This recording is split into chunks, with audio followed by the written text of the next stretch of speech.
West Cannon Street. Yes. Councillors.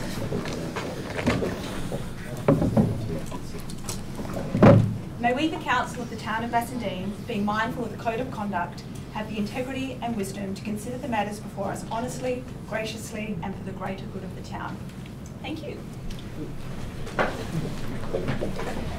Welcome everyone to the February Council meeting for the Town of Bassendean. Thanks to everyone who's joining us from the community here tonight.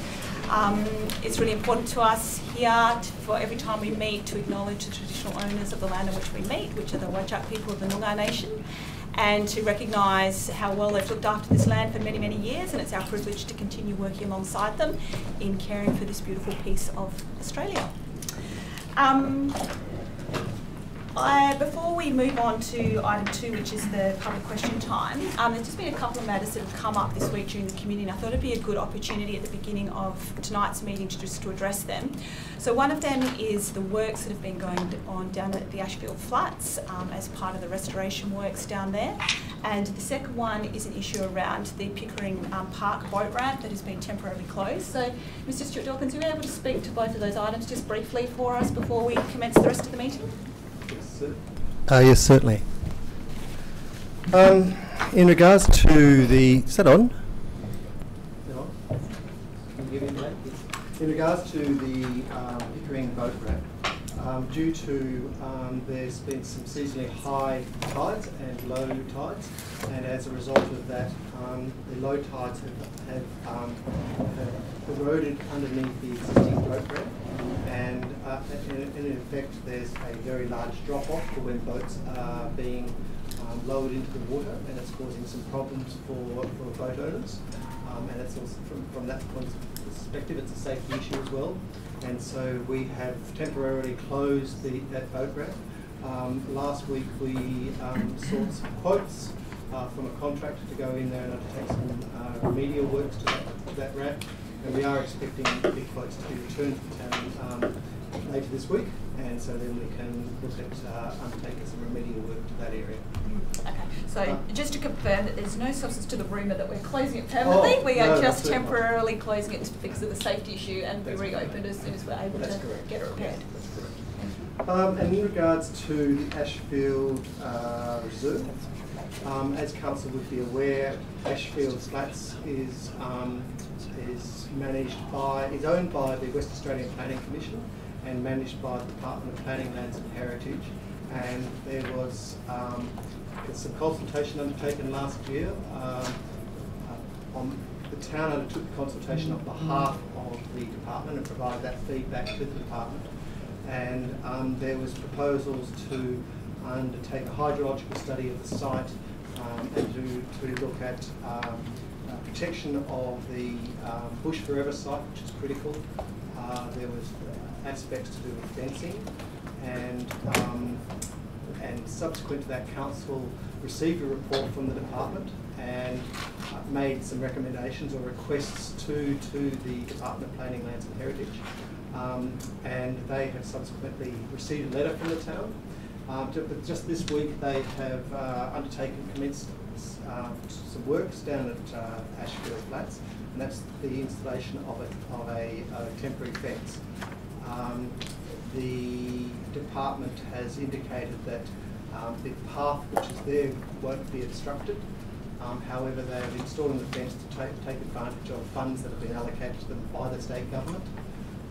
And they have a Department of Biodiversity Conservation and Attractions permit, which outlines how the fencing is to be installed, what style of fencing has to be provided, as in the rail fencing and the mesh fencing that's been provided there. So I've had a conversation with the CEO today, and we're looking at trying to put something into the Council's Town of Bassendean's website and our Facebook page, just to let people know what's happening down there.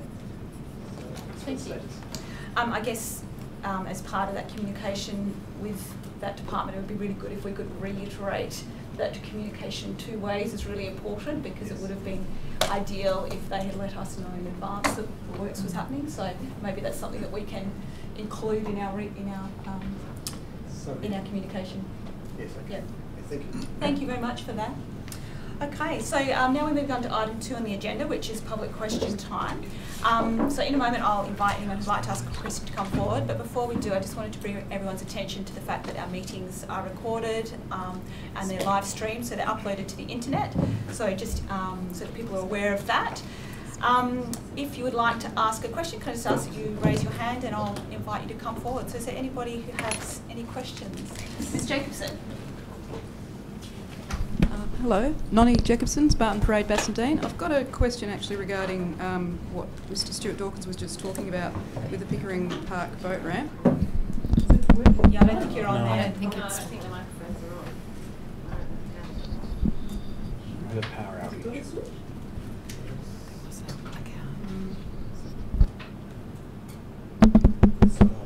It may have been affected by that power outage. Yeah, flying magpie. Sorry about that. Can you just try and speak up then? I'll just talk. Thank you. Yeah, I was just curious about the tidal influence apparently having an effect on it. One of the major impacts on that area of foreshore is boat wash, and I think it might be a good idea for us to collaborate with the state government to get some boat speed traps at our various river parks in Bassendean. We've seen some footage recently of people speeding through Success Hill area at incredible knots, but it's just completely unacceptable.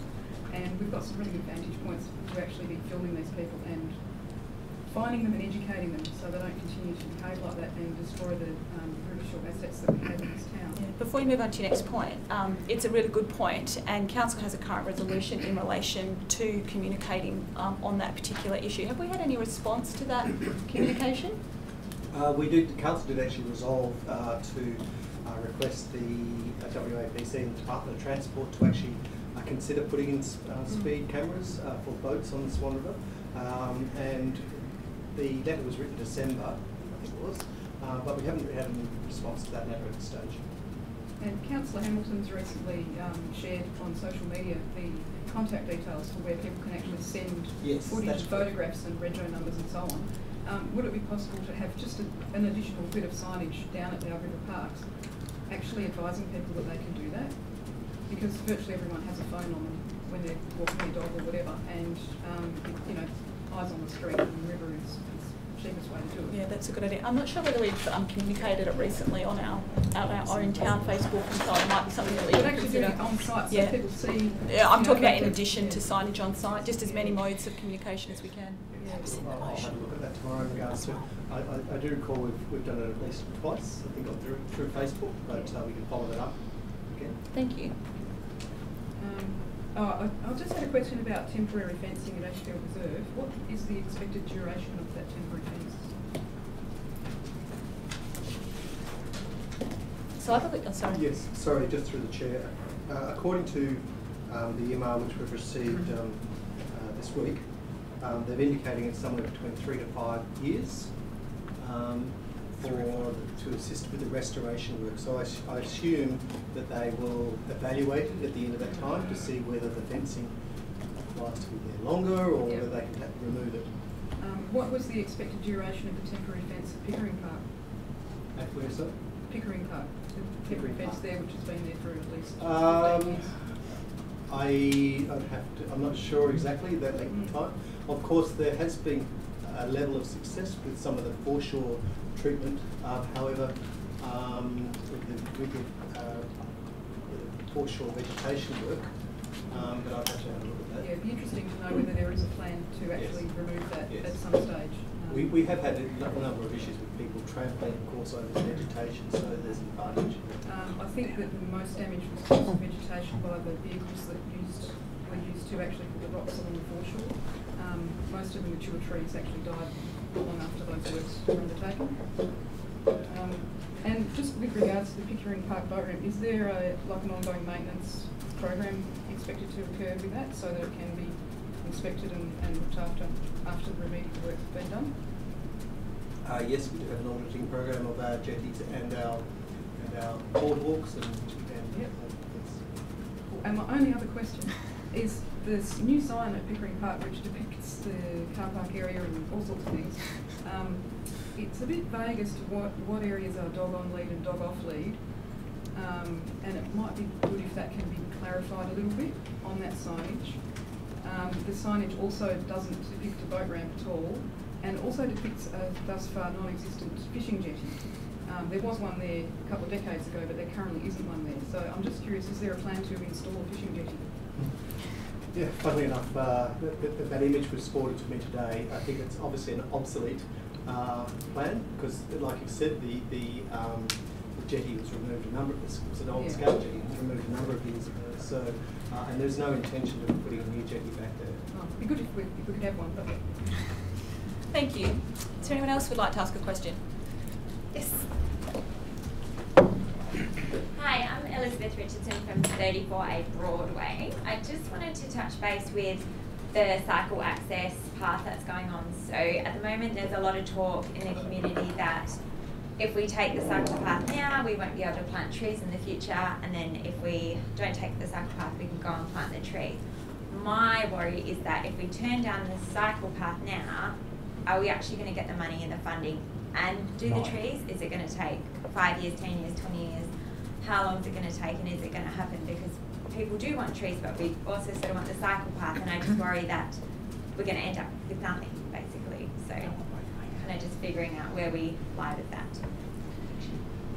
Yeah, it's a difficult question to answer because, as you and I have had discussions, you know that we're in a situation where we've got a fixed width of the road at this point in time that will allow us to either have 2 bike lanes and the minimum width road carriage to accommodate the bus, or we could forego that option and we could, at some stage, when this council or council in the future decides to support putting in a median strip with trees, then that would then be a possibility in the future. But at this point in time, there's no resolution of council and no plan for that in the immediate future. So you're right, it is an option for us to do that at some stage, but right at this point in time, the plan we have before us is about access to the train station and putting in the bike lanes. So this is why it becomes a bit complicated, because we've got two somewhat contradictory situations where we want trees, but we also want cycle access, and with the current road that we've got, both aren't possible.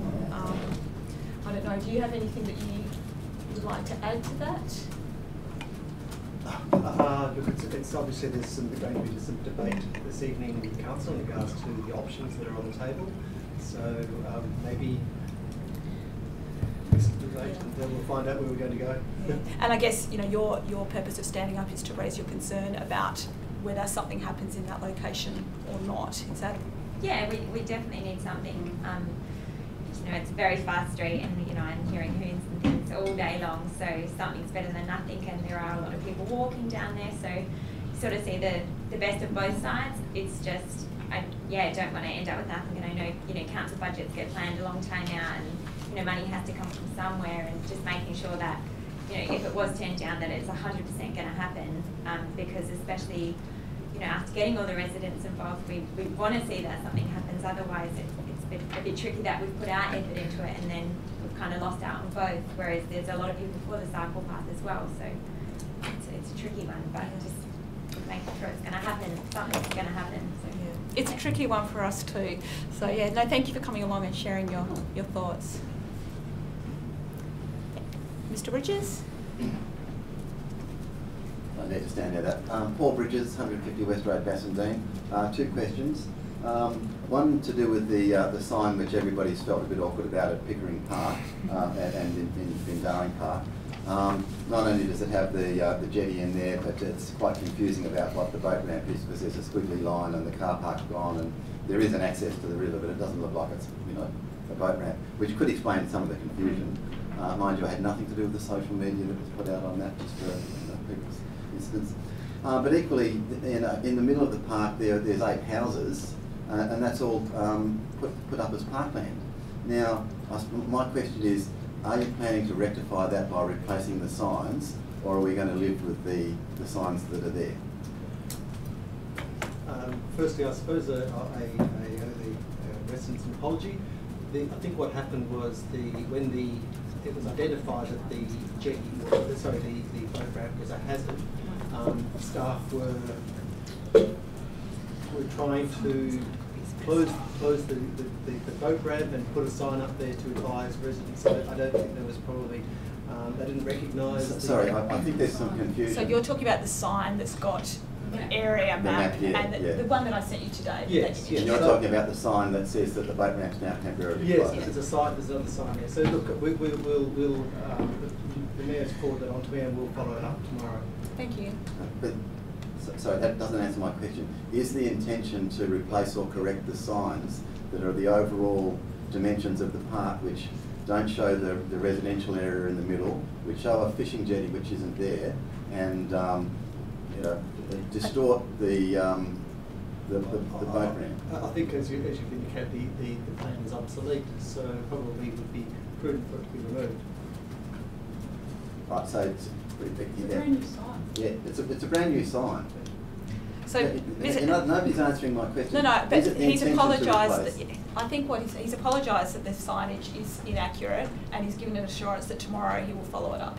All right. Yeah. Okay, thanks. My second question relates to item 10.18 on the agenda, where I had some concerns about a particular resolution that was referred to. Yep.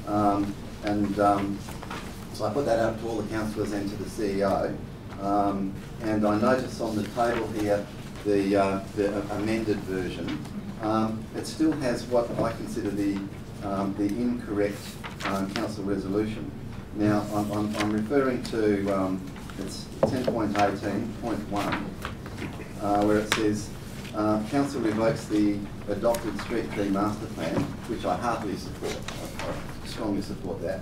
And then it goes on to enable staff to enact council resolution OCM 1-3/12/09. Now, the street tree master plan was adopted in December of 09, and it was probably adopted on the basis of that resolution or matters pertaining to that.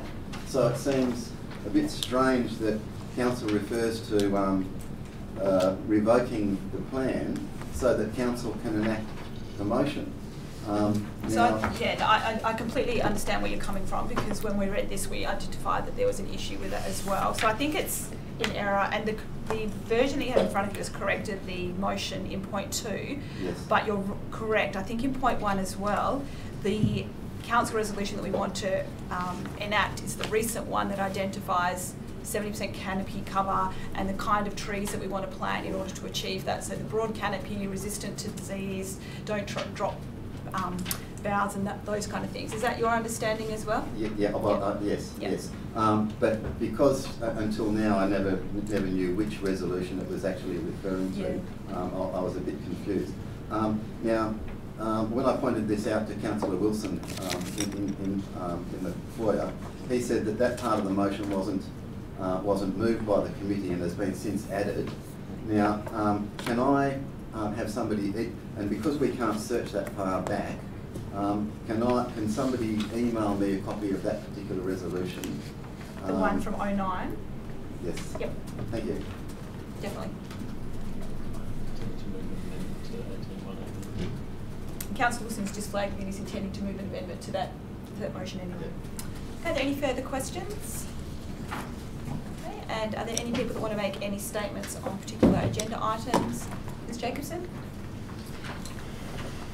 Robbie Jacobson, Spartan Parade, Bassendean. I just want to make a comment on item 10.6, which is in regards to animals and nuisance and so on. I think anything this town can do to encourage responsible chicken ownership and husbandry is a positive thing. In terms of sustainability and environmental benefits, and also, sourcing food locally and so on.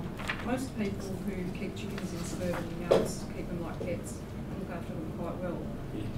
And I think anything that can actually be helping that along, rather than being too prescriptive and prohibitive, is actually a positive step. Thank you. Any further comments? Okay, so thank you very much. We'll close public question time.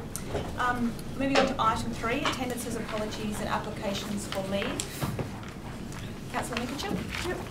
The 27th of February to the 4th of March. So 27th of Feb to the 4th of March. Are there any others? Councillor Brown? Yes, you wish. 15th of this month, the 20th of this month inclusive. So 15th of March. 15th of March to the 20th of March inclusive. Okay. Do we have a mover for Yep, Councillor Hamilton, a seconder. Councillor Ganjul. All those in favour? It's passed unanimously. Item 4 is deputations. I haven't had any requests. Have you? No. Item 5, confirmation of the minutes. So 5.1 is the ordinary council meeting held on the 18th of December. That the minutes of the ordinary council meeting be received. Do I have a mover for that? Councillor Ganjul, a seconder. Councillor Mikachuk. All those in favour? That's passed unanimously. And item 5.1b, that the minutes are confirmed as a true record. Councillor Ganjul moves, seconded. Councillor Brown, all those in favour. That is carried unanimously. Item 6 is announcements. I had just 2 short announcements. Firstly, to let people know that last week the town team met for the first time, and there's a really interested group of people that came along, including Lizzie Richardson, who's here with us tonight, and I think both of you were present as well, which is great. And so there's lots of opportunity there for that to be a really positive movement in our town, and there are going to be future meetings as of next week. So just to encourage anyone who hasn't been able to get along yet and is interested to still get involved and put their hand up. And also just to acknowledge that the work of Jerry Coleman in nominating the town's historic red pillar box, post box, that was just recently listed on the State Heritage Register. So that's the oldest working post box, red pillar post box in WA, and thanks to Jerry for his efforts in making that happen. Item 7 is petitions. I don't believe there are any, sorry. Just maybe mention the Wonder Realm Victoria. Oh yes, of course. Thank you, Councillor Ganjul. Very important. So, Councillor Ganjul was just reminding me that since the last meeting, we also had Wonder Realm, which hopefully lots of you were able to come and enjoy. It was a fantastic effort by Nella Fitzgerald, who is a local resident. And if any of you have not yet heard, the event won the best community and free event for the Fringe Festival. So that was a fabulous result for the town, and big congratulations to Nella. Thanks for her efforts, and thanks to the staff who also supported this particular festival. It's great. Hopefully we'll have it back again next year. Thank you, Councillor Gadgil. Declarations of interest, item 8. Councillor Mikachuk, do you declare one at the briefing session? Impartiality interest for, sorry, I don't know what item it is. It's the Eddie Can funding. Thank you. Councillor Wilson. And I also have an impartiality interest in relation to item 10.6 due to my irrational love of chickens. Okay, thank you. Item 9, business deferred. There were none. There was none, sorry. So moving on to item 10, which is reports. At the moment, I have the following coming out of en bloc. I have 10.2, 10.4, 10.5, 10.6, 10.10, 10.13, 10.17, 10.18 and 13.1. Are there others that councillors would like? Yes, Councillor Wilson? 10.20 please. 10.20, that's the financial statements. Yes, please. And 10.19. Okay, thank you. 10.12, yep. Which one are you doing? It's not listed. 10.9. Any further? 10.9 just needs a very minor adjustment with that in front of the motion. Okay, yep. I did have that highlighted as well. Is there a question over here that I missed something? No, it's all good. No, is 10.12 coming out? 10.12 is out. Sorry, Your Worship, could you just go through it again? Yes, thank you. Sorry. 10.2, 10.4, 10.5, 10.6, 10.9, 10.10, 10.12, 10.13, 10.17, 10.18, 10.20, 13.1. Councillor Hamilton? Could I also have 10.14 out, just for one question? 10.14 out, quarterly reports? Yep. Okay, so if that's everything, can I have a mover to accept the rest en bloc? Councillor Brown, a seconder. Councillor Mikachuk, all those in favour? That's passed unanimously. So then we'll move on to item 10.2, which is the station access cycle and pedestrian upgrade for Broadway. So first of all, are there any questions for the staff on this item? Councillor Gadgil. Thank you, Your Worship. I'm just wondering if you could tell me, I know there has been emails going around today, but I did ask Mr. Dawkins prior to the meeting. I think you might have the information on hand. Mm-hmm. Just a general ballpark figure for the cost of the Shackleton Street medium strip works that are undertaken there. Through the chair. Yes, there was an email provided to councillors yesterday regarding that issue, and Shackleton Street traffic treatment, the median island was approximately 29,800. Tree planting and the water sensitive urban design treatments was approximately 156,500. And the road resurfacing was 156,500 approximately, which was a total of 342,800. And is the link comparative to the Broadway? Oh, sorry. Yes. Ish. Any further questions, Councillor Gangel? No, thank you, Your Worship. Councillor Hamilton? Yes, through the chair. I just want to confirm, because I'm sure that the swales or water sensitive urban design was not included in the pricing or the budget for PTA. That's correct? That anything like that has to be paid by the town?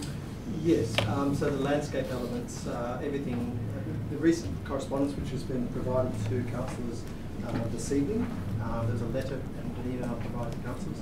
It has indicated that the town of Bassendean's contribution of $100,000 can now be just allocated specifically for the landscape elements, tree planting, birch planting, and vegetation. So specifically the rain swales. gardens or swales, whatever you want to call them, they're not included in the current plan unless we allocate the funds to do that work.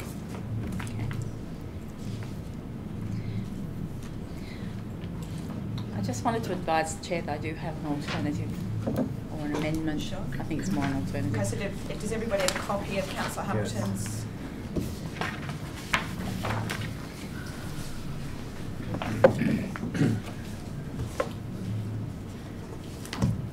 Are there other questions before we have a look at Councillor Hamilton's? Yeah, Councillor Wilson. Thank you, Your Worship.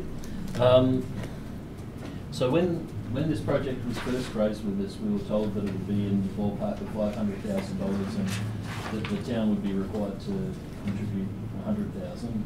And then we were subsequently told that it would be significantly cheaper, but we'd still be required to put in $100,000. And then now on Friday, between the briefing and this meeting, we've been advised that we don't have to put in $100,000 at all. What rationale has been given by the state government for their three different positions on this? Peter, you may add to this conversation. Certainly. I think part of state government's project management approach is a Very generous way to describe it. is there's a level of accuracy that occurs as a project progresses. So we're right at the pre-tender stage at the moment, and so the level of accuracy is more clarified than what it was initially at the concept planning stage.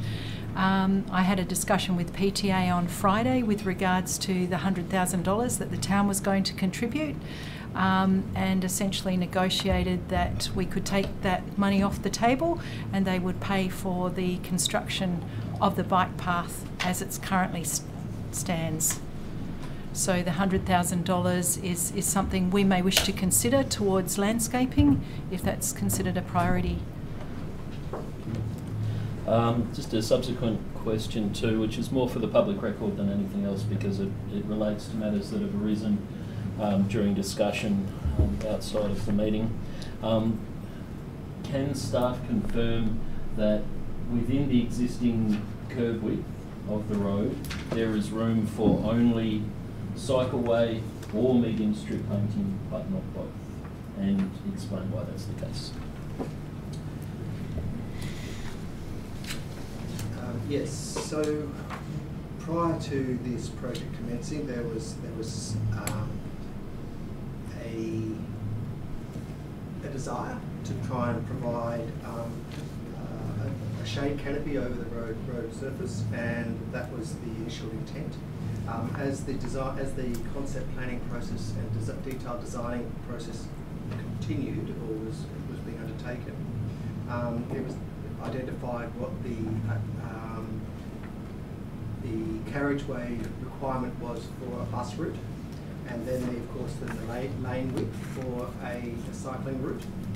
When they looked at the overall width of the current carriageway, there wasn't sufficient width to have a median strip and the bus carriageway and the cycling lane. So then there's been options that we've looked at in regards to whether we could potentially widen the road, but if we widen the road, in essence we would be impacting, I suppose, increasing the road surface, which is increasing urban heat load.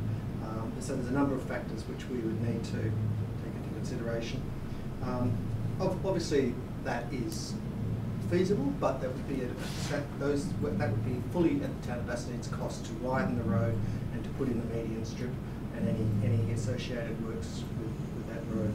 So PTA have only said to us that they're only prepared to undertake the works associated with the lane, the cycle lanes on each side, which is to put the red asphalt and the line marking on the road. So just to clarify, in terms of widening the road, I think our discussions, even if we were to consider that at our own cost, it would have a very high cost because of the drainage impacts, the crossover impacts, and also the potential impact on the existing street trees. Is that correct? Yes. So there's drainage network alongside the road, so that would all have to be relocated. There would have to be approximately there would need to be an extension of the actual road into the verge area. So that would then get closer to the existing jacarandas, so that would get close to their root zone. I think in some cases it was even getting close to the stem. I'm not sure, but it was close to anyway. And so they were the main aspects, yes. Can I request, so David Dwyer's provided us with some figures and the letter, I believe, from Jim from PTA. Can we have them included in the attachments when these get published? Councillor Wilson? Thank you, Your Worship. So, if hypothetically we were to keep the verges where they are, how would it be possible, or what would be necessary to occur in order for there to be medium strip tree planting down that section of Broadway?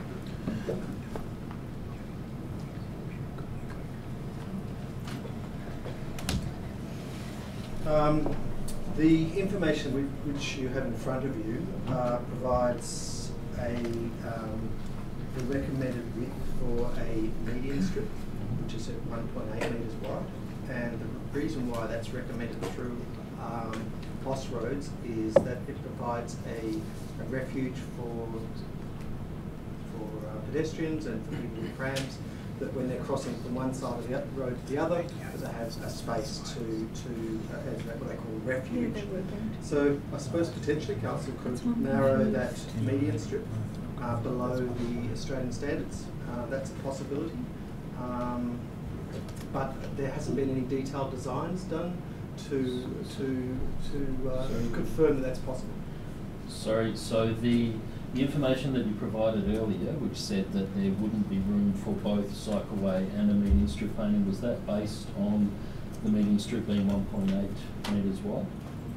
Yes, that's correct. So how wide is the Shackleton strip? The Shackleton Street is only about 900, but that's really very narrow. It doesn't. I think that was reduced in order to accommodate. Again, that was reduced in order to accommodate that median strip. Okay, is there a width of median strip that would fit if you were to have cycleway and room for buses? Look, we'd need to go away.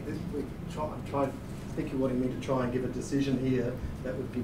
I think we'd need to go away and do a detailed design or designs before we came back and made a on the spot decision in regards to a potential direction. Okay, well maybe I can figure it out very quickly. So the existing curb width is on this plan here is what, 9.7 metres? Yep, that's right. Okay, and the bike lane requires 1 metre? Is that correct? 1.25. Okay, it says 1 metre. No, that's the existing road. Uh-huh. So it's the one down the bottom. Yeah. All right. And so the lane width is 3.3. So if we had a 1 metre wide bike lane, That's what they've got now. That's, then the bike lane is not complying with the current standards. okay, so it needs to be 1.2. We're not really achieving. So I think the one bike lane in the top diagram's a bit misleading because that's 30 just currently the centimetres white short. line painted on the road. It's not officially a bike You're lane. 30 centimetres short, 30 centimetres too narrow And for what the you want. intent of this particular At your project minimum, was that for 900. Can we just have one person speaking, the please? intent of this particular project from PTF, Public Transport Authority, was that they're wanting to improve cycling capacity down this road. So at the moment, this 1 metre lane that's on the road is below standard. So we're trying to bring it up to a standard which is going to increase cycling capacity in that road. Okay, but what I'm trying to ascertain through these questions is that I've been advised that there is room for either cycleway or medium strip planting, but not both. Now, if that is on the basis that the medium strip is 1.8 metres wide, which is a recommendation and not a strict hard guideline, what I'd like to know is that what width of medium strip would fit in that space. Look, as I mentioned to you, I don't really want to make a decision or make a comment here on the just off the cuff. I'd rather that we go away and actually do a design if that's what council wishes us to do. Yes, and I guess when I asked these same questions at the briefing session on Tuesday, I was hoping that that would occur between then and now, but it appears it's not. Councillor Gangel, sorry, and then Councillor Mitchell, and then Councillor Hamilton. Just in relation to just pass generally, I'm just wondering, do we know, it's all right if it's not, just for my information here, government was going to fund the continuation of the shared bike path at Success Hill Station.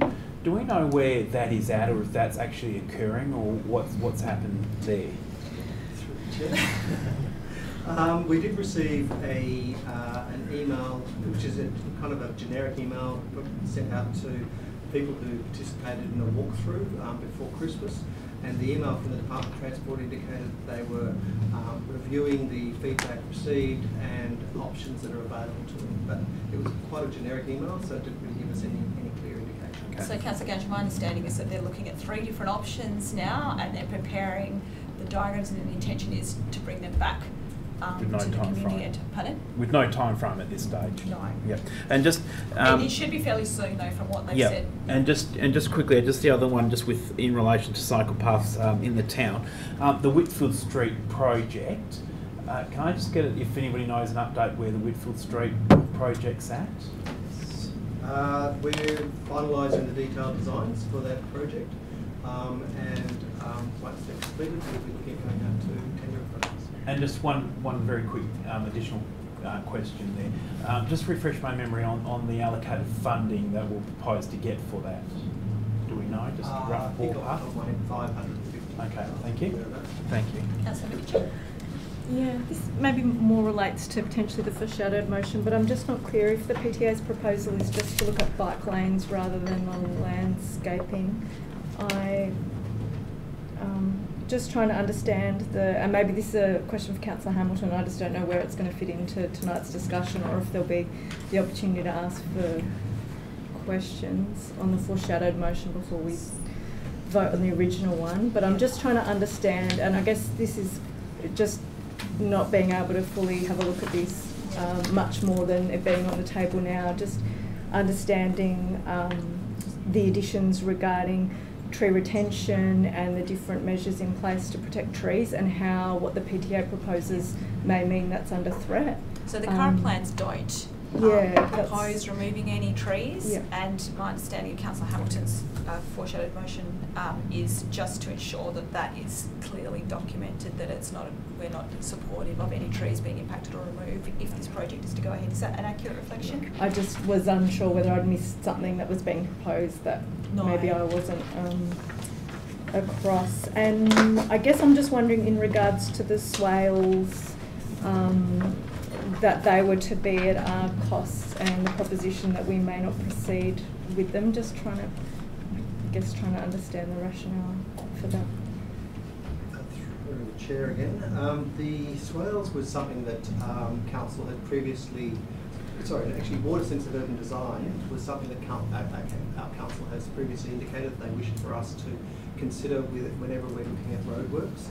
So that was part of the resolution the council passed, and so the design that you have before you tonight illustrates that there was going to be some rain gardens proposed for the verge areas. There was the plans illustrate proposed sites, and that was based on where the existing drainage pits were. And then the opportunity to have some type of storm event flow into those rain gardens. The other option we have is to, at the moment, the drainage sumps have actually got a sealed bottom. That was a tradition that we did years ago. So potentially we could knock out the bottom of those drainage sumps as well, which would increase, any stormwater flow into the groundwater, into the ground area. So the location of the rain gardens would need to be further consultation with the adjacent property owner, reconfiguring or configuring them to fit the site around any trees, or moving them around. If we weren't to construct them though, what would be the impact? Look, as I said to you, say for example we didn't construct them, we can definitely knock out the bottom of the drainage sumps, so there's going to be some stormwater flow, flow into the ground, and but it's possible to do it without the swales. Yeah. Thank you, Councillor Wikichuk. Did you have another question, or were you directing it at Councillor Hamilton? I think that would be the extra now. Councillor Hamilton. Okay. Following on from what you've just said, Stuart Dawkins, I'm really interested in the drainage sumps and how you said the bottom of that can come out and can act to direct water into our groundwater. Would that be part of our costs or part of PTA's costs? Because we've only just received this letter, or the feedback from them on Monday, and the correspondence today, I'm thinking potentially it would just be our cost to knock out the bottom, but that would be further discussed with PTA as to how that would work. Okay, that's an interesting point, because I see that as potentially, correct me if I'm wrong, but I see that as potentially being a solution for returning stormwater back to the ground. So that's an interesting one which I haven't heard before, and I may actually add something like that into the amendment if people don't mind, but we'll move on. I have another question. At the December meeting, I believe that our Mayor did ask about planted zones in the small islands that are from Railway Parade and into Broadway. And there was some debate about that being problematic because water trucks couldn't water, it would be a busy intersection, blah, blah, blah. So my question is, at the time we asked about getting sprinklers or something into that area so that water trucks wouldn't have to do it, and I was told that the water would have to be accessed from the nearest footpath. Now, again, coming back to infrastructure, and given that we're not going to have much in the way of plantings as it is at the moment, could you perhaps see PTA as maybe coming to the party there and installing some of that infrastructure so that we could have planted zones in those small medians that already exist, of which I think there's 4 or 5? Yes. I think probably based on the PTA's feedback to us and our review of those plans, the cost of the landscaping or reticulation to them would be at our cost. So we would need to undertake an evaluation to determine the cost, say for example, the plumb underneath the road, and to have a point at which our watering truck could actually plug into a reticulated system and pump water into those garden beds, or whether we apply for a water meter from Water Corporation and have that on a little battery timer to turn on the reticulation. So we'd have to look at the cost, what the options are for the long term, and also the type of plantings that we need in there to reduce our water requirements. Okay. But to answer your question, would PTA provide that plumbing underneath the road? I wouldn't think so, because they've advised us that the $100,000 is for landscaping. Okay, that's what I wanted to know. So my next question is, because we have this divide between what PTA are going to provide and what we may or may not provide in respect to landscaping. Today. Sorry? Today. Yep. Could be different tomorrow. So I'm thinking that potentially we should separate out, and this is why, and you can certainly give me your advice, Mr. Stewart-Dawkins, but I was thinking that we should separate out any landscaping elements so that as a council we can come back to that and decide on that separate from the PTA works which are more infrastructure based. Would you consider that to be an appropriate course of action at this time or not? I have a copy of your draft options, alternative motion. It's said in there for 3A that all existing trees to be retained and protected. We do have a tree protection policy, so that would be certainly fine, no problems at all. PTA to use permeable paving in and around tree trunk zones at adequate distances. The permeable paving issue, you're thinking of which area were you?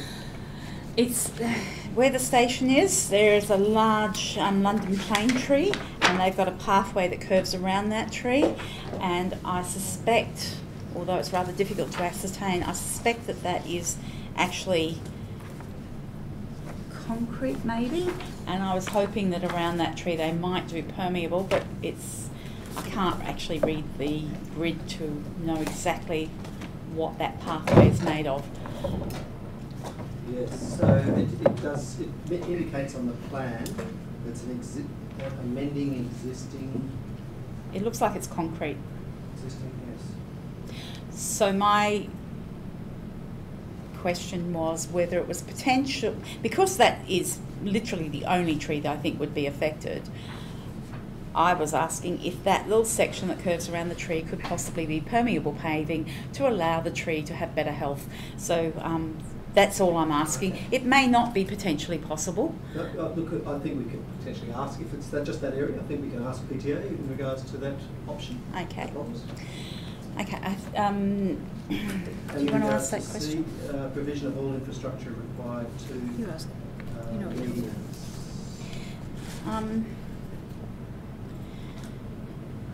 That's confidential. It's confidential.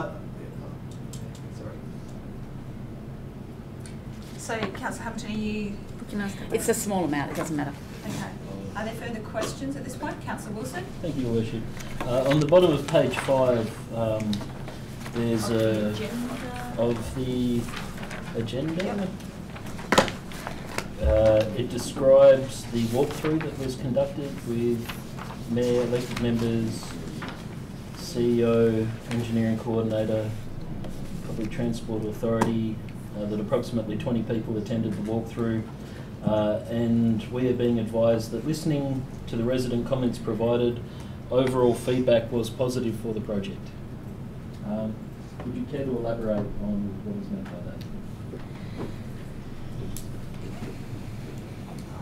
Look, actually, I was on annual leave at that stage, so the acting director is not here this evening. So I can't give you any direct feedback in regards to what was communicated there, only that what the officer's written in his report. Would it surprise you then that in the discussions that I've had with those people subsequent to the meeting, I was told that options that they would prefer were not presented to them, and that they were told something along the lines, it's this or nothing, but the possibility that there's an option C or another way of doing things was not into the ventilation. I think that might have been communicated by PTA because of the, I guess, the late hour of the project. So I think there was a keenness to meet a time frame of 30th of June to expend their funds, and they were concerned about the procurement time frame. So given the project had had almost a 11-12 month sort of gestation period, they were concerned that the time was getting away from them. So they were keen to see things move forward in the current form. And I guess the walkthrough, without putting words in their mouth, was seen more as a communication exercise, that this is what's being proposed. And I think from a community's perspective, it was probably more a discovery exercise in terms of, oh, this is what's being proposed. Rather than consultation, as it were. I think once it was understood what was being proposed, there was some discussion about some options, but I think there was a general feeling that something was better than nothing. Yes. Councillor Hamilton, do you have another question? I don't have a question. I was wondering if you would like me to read out. Yes, please. I'd like to move a procedural motion. Can we move the procedural motion? I'd like to move that this item be deferred for a month, so that we can get the additional information that we clearly do not have or have had time to consider properly to consider this motion. Is there a seconder for the motion? Yep, so that lapses. Can I just check, before we move to that, can we get clarification on our absolute deadline for this, please?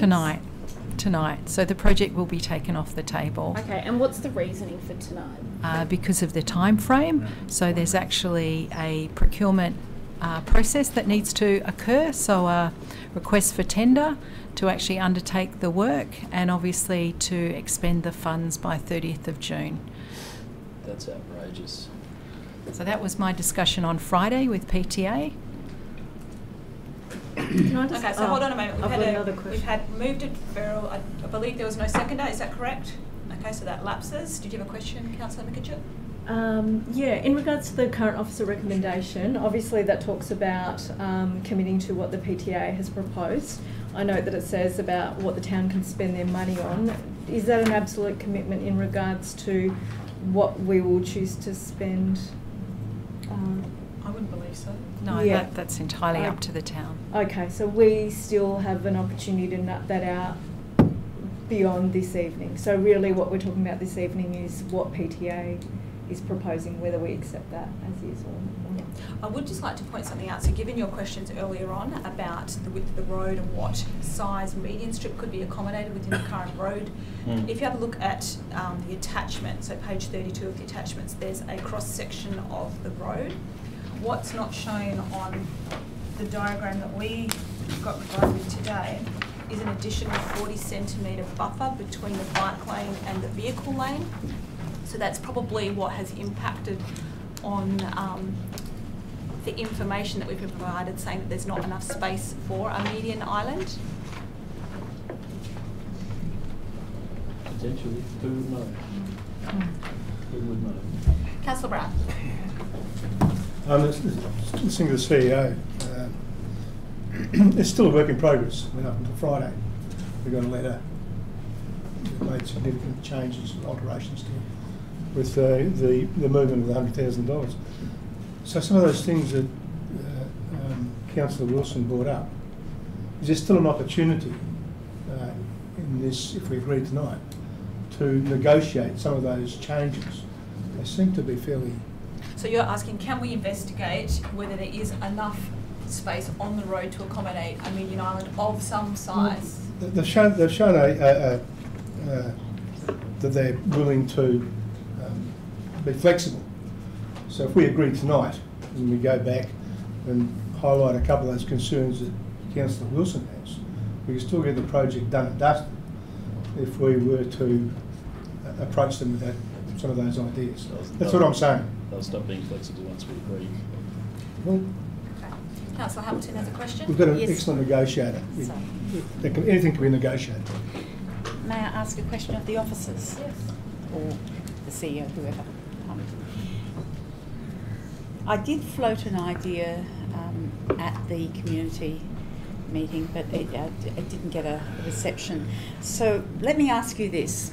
If we proceed with the project as outlined by PTA, and at some stage in the future we decide, I don't know, 2 years, 5 years, whatever, timeline in the future, we decide that we wish to do median strips in that street with plants. It would entail, obviously, cutting into the verge, but what we could possibly do is only cut into the verge on one side, and that would only entail expenditure of drainage on one side.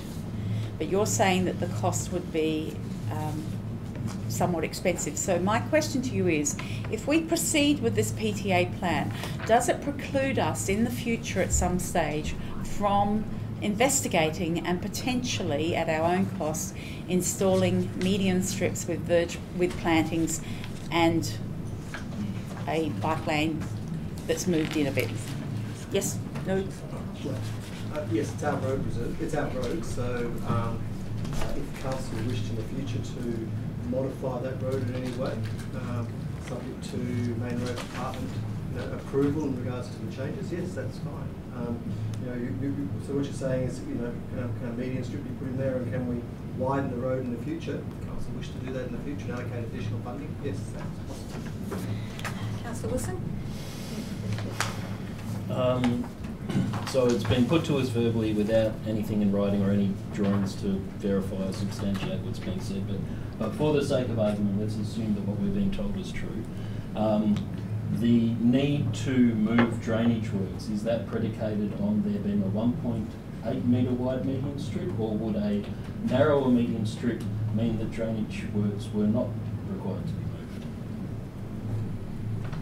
moved? The drainage is on the curb line of the road, not in the median, not in the centre of the road. The road is convex, which means the water falls to the curb line. So that's where all the drainage is. Okay, so Councillor Hamilton, we haven't heard your proposed motion, so maybe we should get you to read that out at this point in time. Okay. So the first point,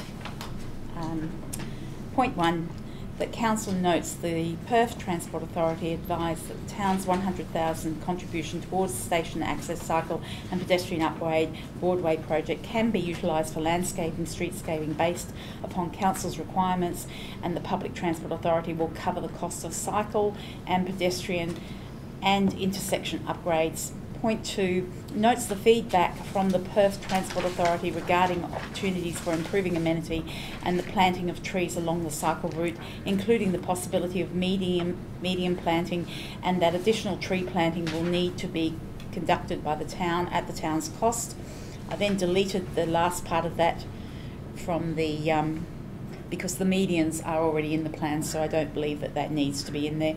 Point 3 endorses the final Public Transport Authority detailed design for the station access cycle and pedestrian upgrade Broadway Bassendean, and approves the Public Transport Authority proceeding to the construction phase subject to A, all existing trees being retained and protected throughout the project, and if damaged, replaced per the town's policies at PTA expense. B, PTA to use permeable paving in and around tree trunk zones installed at adequate distances and in the required manner to enhance tree health.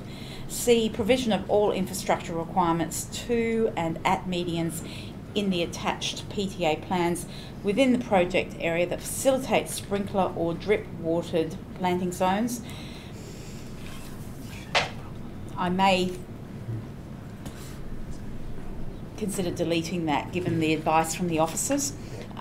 Point 4, advise staff and PTA that at this time the installation of swales as outlined in attached plans will not proceed. However, future council consideration of this proposal may occur subject to a provision of swale design plan that highlights pertinent information such as dimensions, depths and associated risks.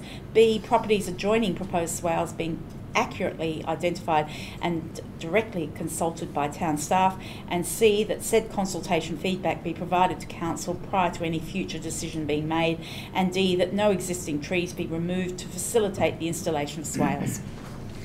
So you mentioned point C. Point C, 3C, Yep. I think that may not... So we need to know whether you're proposing that or not. I think that should be deleted because I don't think it would happen. I'm confused if there's installation of swales and then no existing trees be removed if swales do go ahead. Can I just say, like, it's quite difficult to tell the difference between what's originally been proposed and this and understand it and really give it a fair hearing at the meeting, and I'm trying to be able to make a good decision, but at the moment things are seeming a bit murky for me. So can I just clarify, so at the moment point 4 is referring to the swales, so if the rest of the motion was passed, the swales would be somewhat irrelevant at this point in time because they're not part of the project scope, is that correct? So Councillor Hamilton, maybe you can clarify what you're trying to achieve through including that point? In the in the confidential stuff, there's some minor works that relate to the swales that would be PTA expenditure, and it seems pointless to do that if we're not going to proceed with the swales. So this is to advise staff that at this point in time, until we've actually done community consultation and actually got proper things, I don't think that should be included in this stage of the plans. So that's the only reason I've included it, and plus to perhaps give direction as to how we might go about this if we are going to put swales in, because I have concerns about the swales and I believe that there should be some rather strong consultation and there should be some parameters around that rather than us saying, oh, well, okay, we can put swales in. So I'm asking for some strong guidelines around that if we proceed along it. Is that a question, Councillor Quinton? I'm just going to make a suggestion that why would we not just keep the swales in and then down the track if we decide to take it out, that there's no skin off their nose, really. We might as well just keep it. Because it... Okay, so at present that's not going to be part of the project scope after the negotiation to have our $100,000 retained for what purposes we see fit. The swales will no longer be constructed. Yeah? Okay, so, well, if you... Can you say that again, please? Sorry. So after the negotiation where our $100,000 is not required for the project, the swales have now been removed from the project. So at this point in time, unless we specifically say we are going to construct swales, it's not happening. So it's kind of irrelevant at this point. So I think I would like to move the officer recommendation. Okay, hold on a sec. So, Councillor Hamilton's, Councillor Mikachuk is wanting to move the officer recommendation, but you had something you wanted to say. I was going to say that if it facilitates easy, I would be quite happy to delete all of point 4. Point 4. And pretty much everything that you've added in point 3 is, it's not really adding much to the permeable paving recommendation. Yeah. Okay. You were trying to move your foreshadow motion. Are you happy for us with that being removed, for Councillor Hamilton to proceed with her? And just to clarify, it encompasses what's in the officer recommendation but has some extra contingencies in regards to permeable paving and survival of trees. That's correct. Yes, if that's the case. Okay. So just so everyone's clear, we've got Councillor Hamilton's motion that has added intersection upgrades in point 1 to be specific. It's added point A and B that are relating to tree retention and permeable paving, and we've removed point C, and we're removing all of point 4. Okay. So it's essentially the officer recommendation with some clarity around our expectations for the existing trees. Yep. So Councillor Hamilton, you've moved that motion. Are you seconding Councillor Mikachuk? Is there anyone against? Councillor Wilson, would you like to open debate, Councillor Hamilton? Okay. This has been a difficult project where I would agree with Councillor Wilson that at the beginning March and May last year that what was proposed seems to have changed considerably in the path down to where we are now. However, irrespective of the fact that we may not get what we were presented with in March, there are still benefits to this project, and one of the primary benefits that I see is the upgrade of the intersection around the railway line, around the station. I see that as being a primary advantage, and in fact when that area is upgraded it may well result in perhaps some modified behaviour in drivers coming around those corners and down Broadway. I don't know, I can't see into the future, but you know, it's a possibility. So residents may possibly get some traffic modification in the speeding. I would agree with Councillor Wilson that I would love to have mediums down the middle of the road. However, given some of the pricing that may be associated with that, I would prefer to actually go with something that at least gets us halfway there. So having that intersection upgraded, having the bike path put in at this stage, it may well mean that when we come to perhaps modifying this street in the future, that we have some of the infrastructure in place already, and as a town we do not have to spend quite so much ratepayers' money into the future if we choose, or if a future council chooses to go down modifying that road once more. So that's my logic behind this. I have tried with the amendments I've put in to ensure that we get the best results, and I would hope that this does provide some benefit to the residents in that street. That's. Thank you. Councillor Mikachuk. Yeah, just following on from the points Councillor Hamilton made, I think the PTA proposal, while exactly not what we initially thought we were embarking on, certainly does meet some needs, and it certainly looks at improving, allowing safer access for bicycles. Hopefully that will have the flow-on effects in regards to traffic speeds and amenity and the provision of access to the train station, which certainly we're trying to discourage people from using their vehicles and having safer ways to travel. In regards to the provision of extra trees, I'm certainly for that within our town, and it would be wonderful if we could achieve both of those outcomes.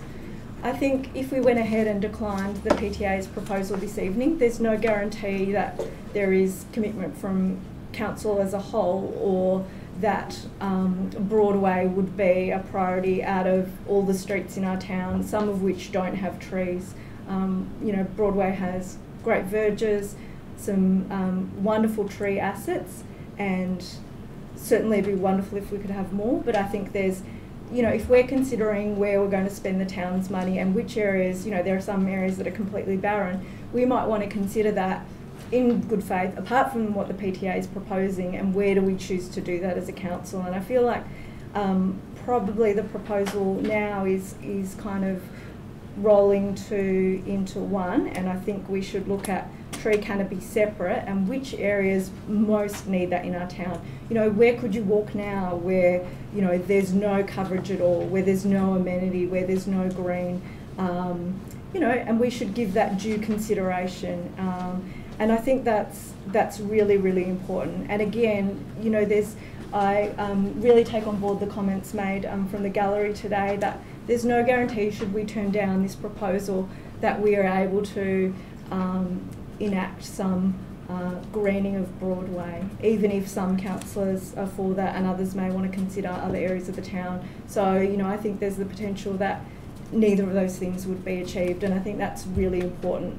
We're trying to gain benefit for our community, and I think by passing what's currently proposed and the additional measures Councillor Hamilton's put in place to protect the trees that are there, certainly go quite some way to ticking boxes of what we're trying to achieve in our town, and then allow us at a different point to think about where we would like to have further tree canopy, or under which conditions we'd like to consider that. So yeah, if you could Thank you. consider Councillor that, that'd be Wilson. much appreciated.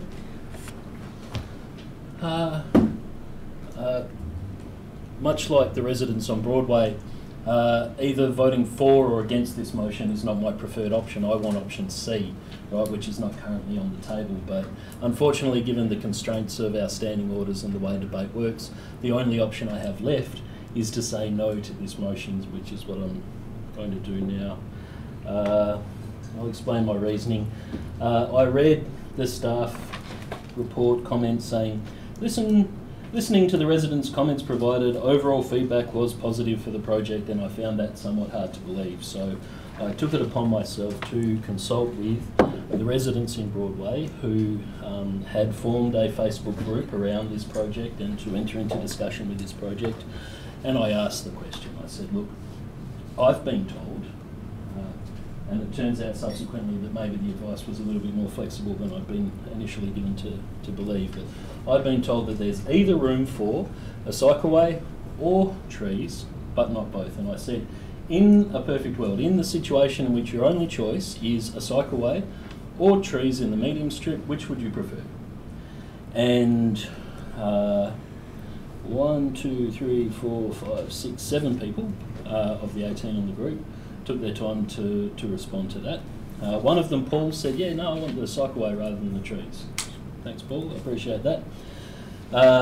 Richard and Alison, they said, well, we want both. This is a false choice. That isn't a perfect world to say that you can either have cycleway or medium strip planning. We actually want both.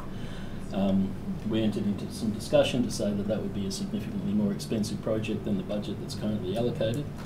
Then Stephanie, Lizzie, Cassie and Jenny all made it clear that if there was a choice between cycleway or medium strip planting, they wanted the medium strip planting instead. This is the people who live on that street.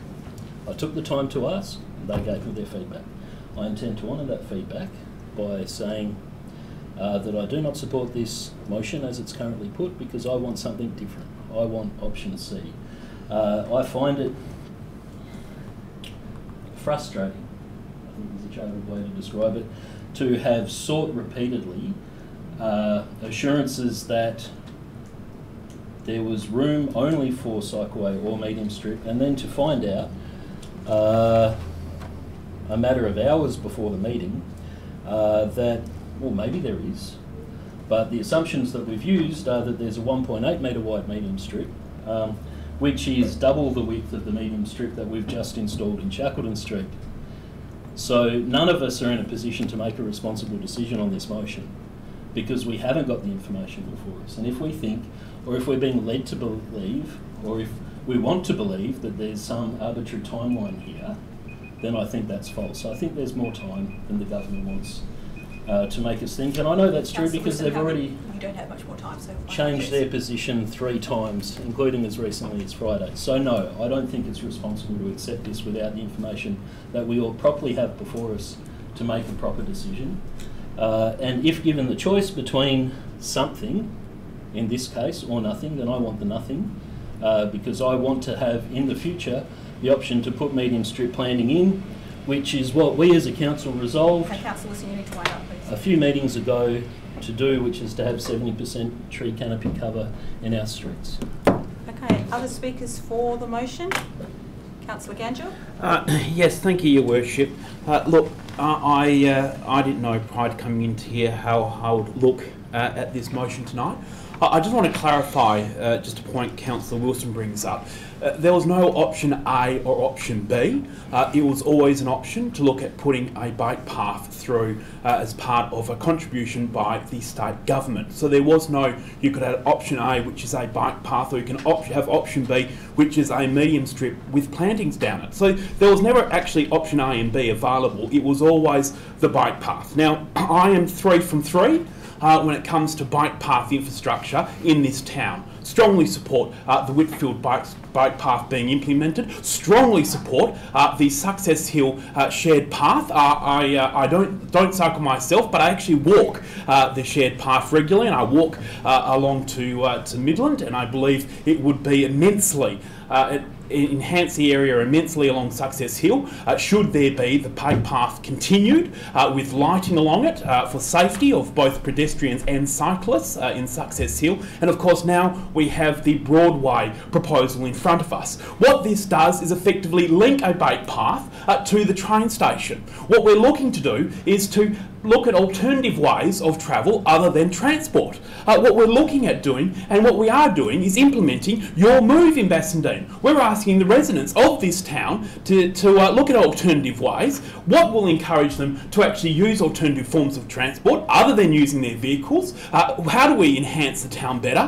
What do we need to put in place? Well, obviously this cycleway, I think, is a wonderful initiative to actually enhance, and a connection. And I know Councillor Wilson was concerned that there was no connection in Whitfield Street. Well, this is a connection directly to a transport hub, to a train station. The issue that has come into play is the fact that it's actually a bus route. Another means or method that gets people from away from using their vehicles as transportation is a bus, and a bus route happens to go down Broadway. Now, what we've heard tonight, Shackleton Street, there was an estimated cost of about $440,000 to do the medium strip planting in Broadway thereabouts.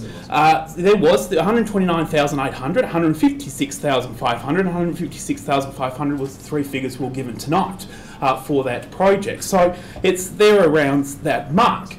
Then what you do, you add this project, which the state government is contributing $344,000 to the town.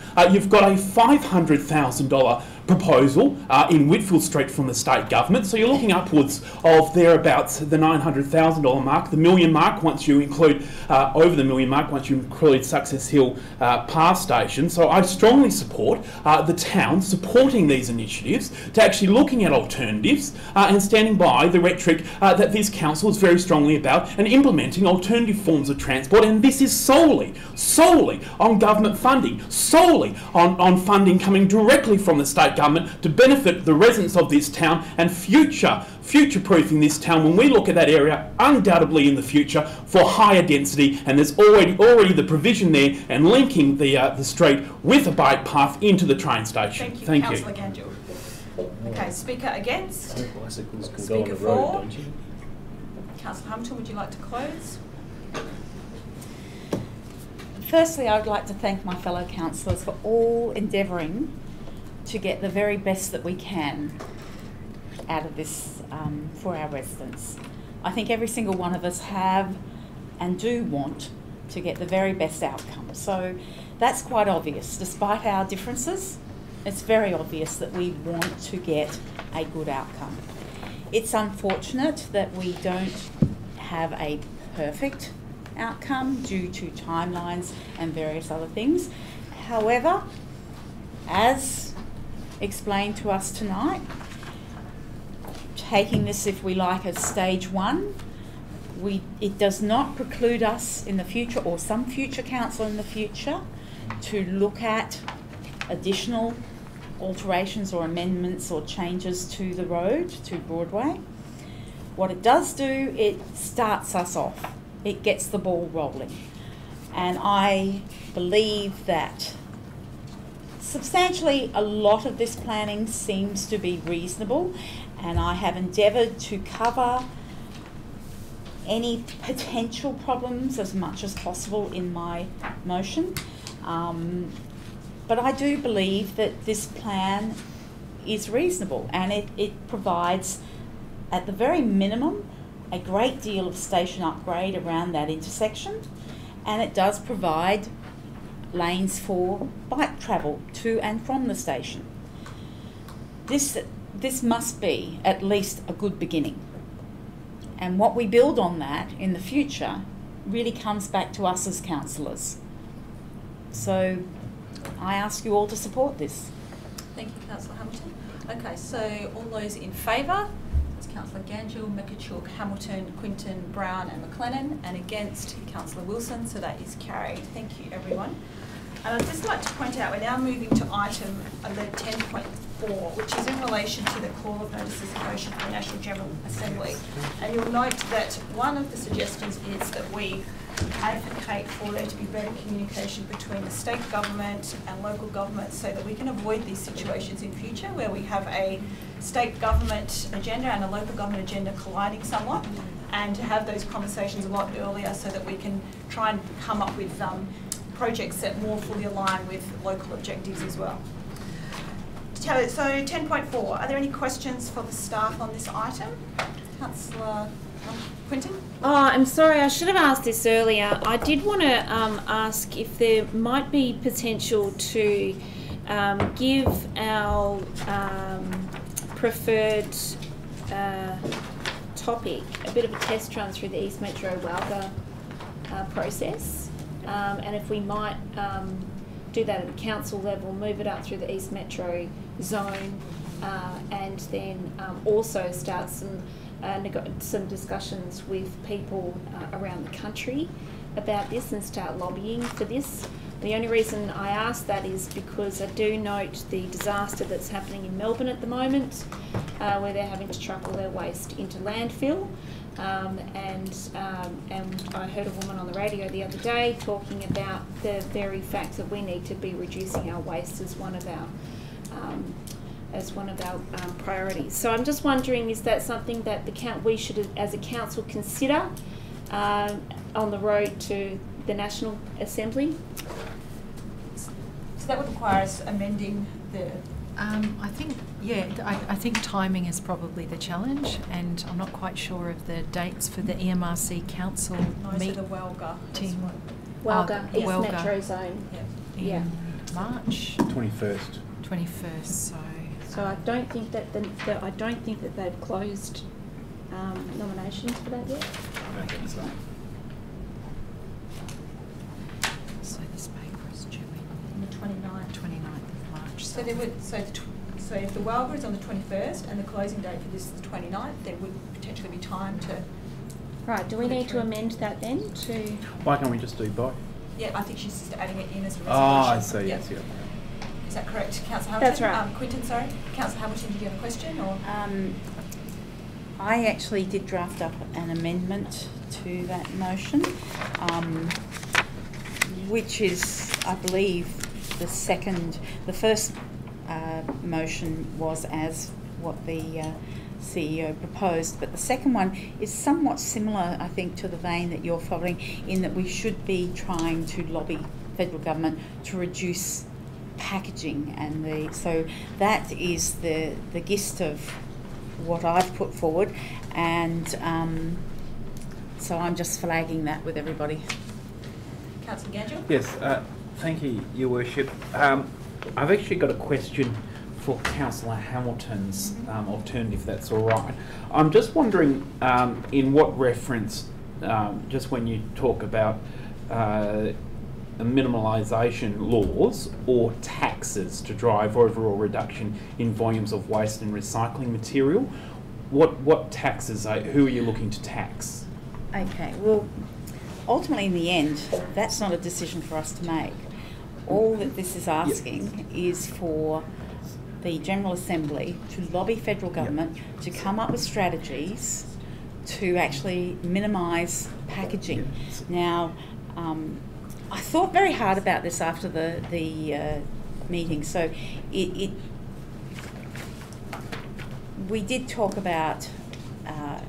So if I clarify, Councillor Hamilton, I don't have an issue. I quite support what you're proposing. My only concern is that when you put all taxes, state governments tend to find it very easy just to increase, for example, the waste levy charges, which then impacts greatly on rates and the community impact. I take your point, and I'm happy to delete the taxes part of that. Thank you. Okay, so do you mind reading out your amendments so everyone's familiar with what's being proposed? So item 10.4, that Council 1 requests the administration to prepare a paper addressing government collaboration in achieving community vision and 2, request the administration to prepare a second paper in a simple format that calls for the National General Assembly to lobby federal government to investigate and ultimately implement packaging minimisation laws to drive overall reduction in the volumes of waste and recycling material, and 3, items 1 and 2 be presented for consideration at the National General Assembly to be held in Canberra in June 2019. Okay, and then Councillor Quinton was suggesting Welga. East Metro Welga. Yeah, and I've just searched my emails. The deadline for submissions is the 4th of March. Okay, but we need to take into consideration that the staff will need to prepare them between now and the 4th of March and also run them by us. So that's not really achievable. Sorry, I think with Welga we could potentially get a bit of lenience in just notifying them that we intend to place something on the agenda, and that because the agendas don't go out on the 4th of March, that will provide the actual documentation prior to them getting their agenda ready. So would you be happy if we put it, prepares a paper, blah, blah, blah, and for East Metro Welga, if time permits or something like that? If a submission be made to the next East Metro East. Welga. Because we can present it to Welga prior to this national forum, but after we've actually submitted it to them. So, we can have some discussion in WA prior to it going to the national. It doesn't have to be one and then the other. Well, yeah, the next Welga after March is May, so you've still got time. Yeah. Oh, okay. Well, then we do it for the May meeting. Yep. Yeah. Yep. Okay, you comfortable with that? Yeah. Okay. Are there any further questions? So is everyone clear on what the Yep. current What's the final resolution is? wording? Amy, have you? So, point 3, Yep. items 1 and 2 be presented for consideration at the East Metro Welga meeting in May, prior to consideration at the National General Assembly to be held in Canberra in June 2019. Is that how you're wanting to word it? Sorry, Peter and I were just discussing something. I missed what you said. Would you mind reading that last one out again? So if point 3 reads, items 1 and 2 be presented for consideration at the East Metro Welga meeting in May, prior to consideration at the National General Assembly to be held in Canberra in June 2019. You comfortable with that, Councillor Hamilton? Thanks, Cathy. The CEO's just suggested in point 2 that potentially instead of having laws, and we crossed out and/or taxes, replacing that whole phrase with reforms, so packaging minimisation reforms. Yes. Yeah. Yes, that's actually better. Okay, so we've got a mover for that motion with Councillor Hamilton. Is there a seconder? Councillor Quinton. Is there anybody against? All those in favour? That's passed unanimously. Thank you. So 10.5 now is the waste local law. Questions for the staff? Oh, sorry, before we do that, I'm just, as presiding person, I just need to read out the purpose and effect of this law. So the proposed law, the purpose of this local law is to provide for the regulation, control and management of waste and recycling collection services within the town. And the effect of this local law is for the efficient and orderly separation and removal of general, recycling and organics waste, FOGO, from households in the town, to minimise the impact on landfill and make the best use of these materials. Are there questions? Councillor Gagnon. Thank you, Your Worship. Just, I did note an email I think was sent out today in relation to a decision that had been made. I don't know what they call them these days, the waste to energy, that's the correct terminology. Yeah. I'm just wondering if that has any impact on our waste laws. No? No. Thank you. Thank you. Further questions? Okay, do we have a mover for the officer recommendation? Councillor Quinton, seconded Councillor Hamilton. Is there anyone against? All those in favour? And that's carried unanimously. 10.6 is another proposed law, Animals, Environment, Nuisance and Pest Local Law. So again, the purpose and effect. The purpose of this proposed local law is to provide for the regulation, control and management of animals, pests, nuisances and the prevention of environmental damage within the district. And the effect of this local law is to establish the requirements with which any person keeping animals or whose premises is the source of pests or is undertaking activities that have the potential to have an impact on the environment or create a nuisance must comply. Are there questions? Do we have a mover for the officer recommendation? Councillor Quinton, seconded Councillor Gangel. Is there anyone against? Councillor Wilson. Councillor Quinton, would you like to open debate? Yes and no. I think we're at the very beginning of having a discussion about this, and I understand that there are a lot of people who don't just keep pets, such as chooks, for commercial or any other purposes. So this is going to raise a lot of issues for a lot of people who I understand even name their chooks. Let them sleep in their houses and things like that. I don't have chooks, but I think it's great. One of the things that I did raise was the requirement to reduce the chooks from 20 to 12, and I would support us just going out with what is being proposed at the moment, so that those discussions can be had at a community level. So that we can have a proper community consultation on the law suggestion as it stands, and that all of that be collated and debated when it comes back for consideration in 6 weeks' time. Thank you, Councillor Quinton. Councillor Gangel. Thank you, Your Worship. I'm not too sure what the objections are to this item. I'm going along the lines of the concerns that were raised at last week's briefing session, which, to my understanding, we were looking to get resolved prior to tonight's meeting. So I'm not able to really comment, as I'm not too sure what still the outstanding objections are in relation to the item. I know the issue that was raised last week was discussed, and that it would largely be within the town, a scheme that would be grandfathered, and education would be put in place first and foremost prior to any, and I raised this, prior to any issuing of fines and the like. So I do understand that there's going to be a strong, or there's an intent to be a strong education program run for the residents and within the town in relation to changes which would potentially impact residents. So outside of that, I don't have too much more to comment on. Thank you. Before you speak, Councillor Wilson, Councillor Gangel, just to bring your attention to page 22 of the agenda. So the officers responded to some of the queries or some of the questions that were raised during the briefing, particularly around the chickens. And so the officers have attempted to address those concerns, but as I'm sure Councillor Wilson will elaborate on now, obviously that's not fully to his satisfaction at this point. So Councillor Wilson, would you like to speak?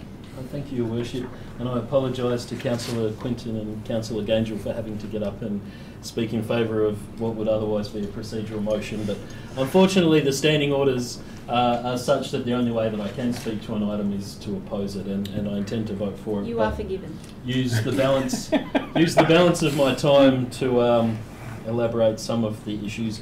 I'm happy for the staff drafted local law to go out to community consultation as it is, but want to flag very clearly that there are significant changes that I would like to make, and that I think, as Councillor Quinton mentioned, the appropriate way to do that is through broad community consultation rather than for us to try and fix it here at the table.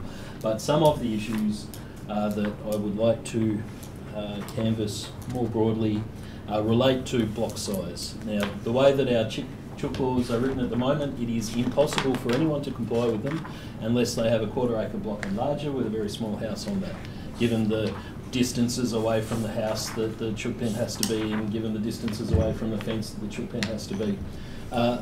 The simple fact of the matter is that otherwise good and decent and law-abiding people in our town are in breach of our current chook laws, and when the law is silly, the law needs to be changed. So what I intend to do through this process is to propose amendments, suggestions that I hope get the support of my fellow councillors that reflect the size constraints that people live with today and the block sizes that people have today, to ensure that we look after animal welfare first and foremost, but that we also encourage people to have chooks because it's a good way of getting rid of green waste, and I think we can come up with a set of rules that make us the most, I'm getting emotional thinking about, the most chicken-friendly local government in Australia, and I think that's a goal we should all aspire to. Thank you, Councillor Wilson. Councillor Quinton, do you feel the need to speak again? No. Okay. So put that to the vote. All those in favour? That's carried unanimously. 10.9, the proposed review of local planning policy number 4, the floodplain management and development policy. Any questions? Sorry, Councillor Hamilton? There was only one minor amendment where the officer's recommendation should start with the word that. Okay, so Councillor Hamilton's just flagging that officer recommendation means that at the beginning. Are there any questions, Councillor Ganjel? Thank you, Your Worship. I just want to just get on taking that. I note that there's still some appeal processes being undertaken, and prior to it coming back to council for any determination, we will wait to see the results of those appeal processes. Mr. Buttle, did you want to speak to that? Thank you. Through the Chair. At this point in time, the timing of those appeal processes is unknown. Some of those applications have been on the go for 2 years or thereabouts. So it is quite possible that, given some changes that the Department of Water and Environmental Regulation have flagged, that those matters may fall away as a result of adjustments to the floodplain and the floodway and the flood fringe boundary. So hopefully they can be resolved before we report back to the council. Sorry. Councillor Brown, and then back to you, Councillor Gannon. Thank you. What I think is happening here, the dynamics of it, is that the people they're appealing to are waiting for some guidance from the town, considering the new flood profile. And I'll just restate that development has been going on in this area since before all of us were born. The family homes down there, and these family homes, when they bought them, were classified, their R rating was classified so they could put in sensible subdivision and build sensible flood compliant dwellings. So make no mistake about it, development, home development, not by developers, is being taken place down there before all of us were born. Is there a question coming? The question is, no, that's about as far as we've got, apart from the fact that I think they're waiting for guidance from the town. Yeah, I just agree. a statement. Thank you, Councillor Gannon. Okay, thank you, and thank you, Councillor Brown, because that actually helps me out knowing that information. Then could I just ask? Normally, it's got within the report, and my apologies if I've missed it somewhere. It's normally got a timing of when the consultation will be undertaken. The only thing I can see is that... So, Councillor Ganjel, yes. I think at this point staff Yes. is seeking sort of permission for them to start reviewing it, and then they'll bring it back to us, and then the consultation will happen. Is that correct? So we're not at the point yet of having something to go out for consultation. Oh, okay. Yeah. Then can I just ask then roughly, very odd doing it this way, but anyway, roughly expected time frame of actually getting... I've never seen it. It is an unusual way of doing it. I've never seen the staff asking, can we draft something before we draft it? So can I just ask the anticipated time frame of that? Thank you. Mr. Butler, I think that's yours. Thank you, through the Chair. Likely to be April council meeting. Thank you. Hopefully. Okay, thank you. That's it. Thank you. Okay, any further questions? Okay, so if we've got a mover for the officer recommendation, Councillor Mikachuk, seconded Councillor Brown. Anyone against? All those in favour? That is carried unanimously. 10.10, the community group funding request from Eden Hill Community Action Network. Questions?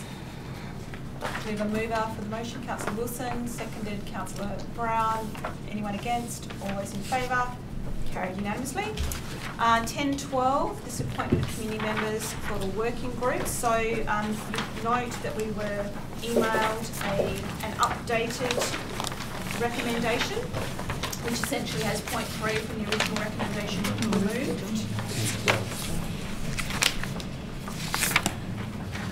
Now, Councillor Quinton, you and I discussed this earlier. I believe there was a change to point 1 that you were wanting considered. No, it was only the removal of the point that's already been removed. No, so we spoke about adding on to point 1 and invites all community members who expressed interest to participate. She's looking at me very I read blankly. that in the, I read it in the report that there would be. No, 0.5. That's why I was getting confused when you came in, Councillor Clinton, because it says makes them informed of council's decision, but it doesn't say what our decision actually is. Oh, the decision is to do the asset-based community mapping exercise. And Yeah, invite but them, to though. It have- doesn't say Yeah. invite all the nominees. It doesn't actually say that in the resolution. Oh, so the Sure. town invites. Yes. Yeah. Yeah. Okay, so Well, just to it's written in the clarify- report, that's why. Okay, so what I was suggesting then is in point 1 of the updated recommendation to add in at the end after it says response to suicide prevention and invites all community members who've expressed interest to participate. So they're participating in the initial asset mapping process. That's right. Okay. Are there questions on this item?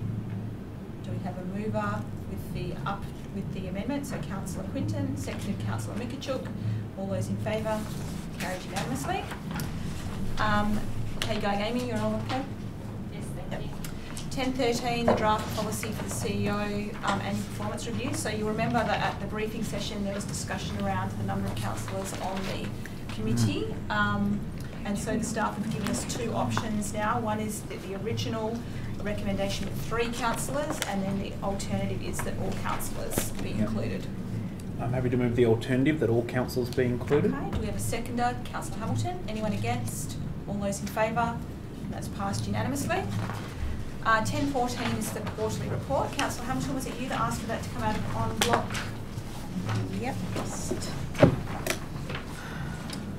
On the last page of the attachments. Give us a second.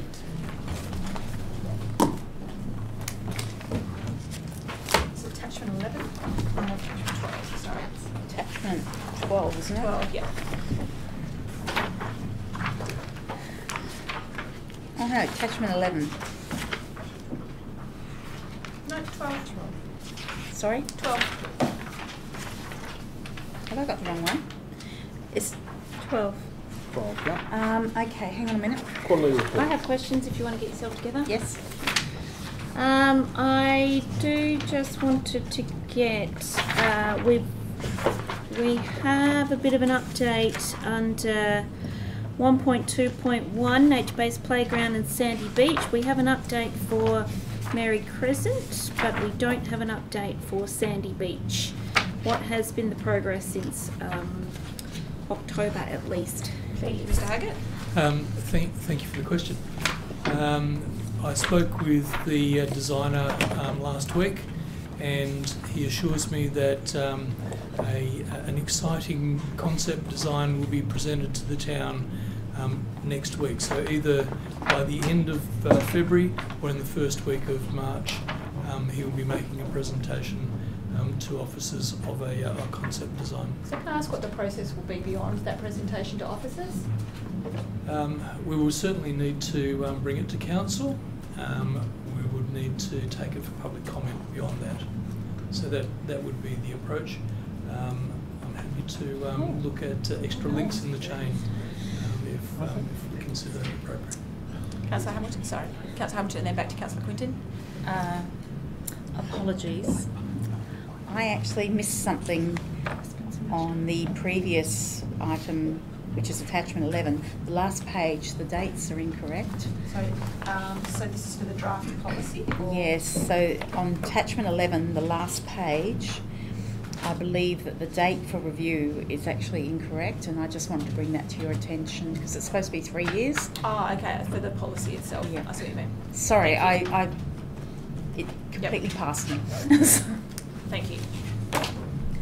So, Councillor Quinton, back to you. Yes, thank you. I have lost the point again now, but let me just quickly find it. It is under staff health and well-being. Which one's that? Oh, sorry. That's right. The question is general. It really is. It's listed a whole bunch of great things that are available to staff in terms of their professional development and well-being, and I wondered if mental health first aid training had been considered as part of that for staff, please. So it's on page 3 of the annual Thank report. you. Yeah. Yes, through Chair. Yes, it has. We're going to be looking at that in the very near future. It's something that we have recently identified as quite an important training that we think staff would gain a lot of value and benefit from. So we're just looking at identifying those some key officers who we think would initially benefit and then rolling that out possibly throughout the whole organisation. So we've just been, there was actually a discussion Peter and I had quite recently. So great. We're going to be That's great to hear. Thank you. Thank you. I'd love to get an update on that when that starts happening. One more question is about LED lighting. We're about 12 months down the track now from when I think we first started talking about a schedule for rolling out LED lighting and approaching and lobbying Western Power. And my understanding is that the new products are ready to be rolled out mid-year.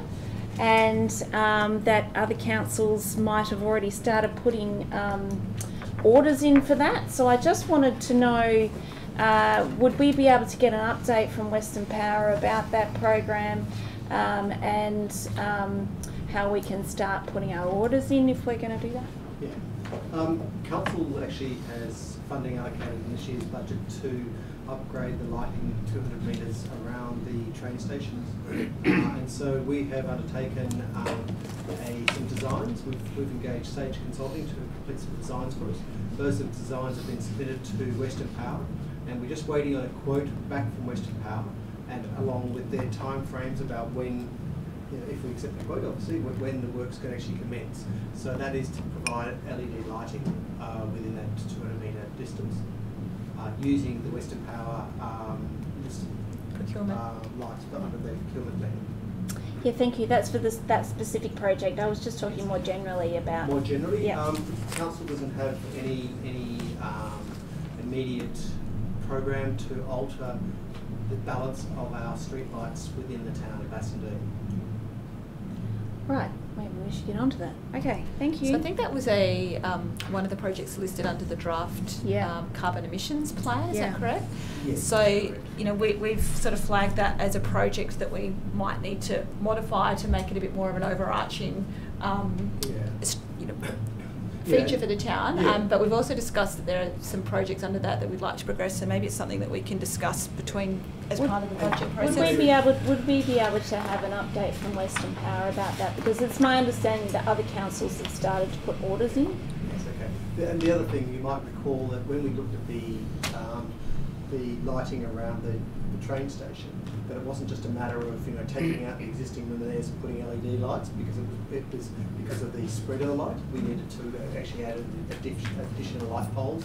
Yeah. So it's not just a light for light. It's actually a quite a large administrative process. I guess so. There are two things at play there. One is the amount of light that we're providing, but the other is the energy efficiency. It's yes. I did notice in our list that we spent a few $100s fixing a light.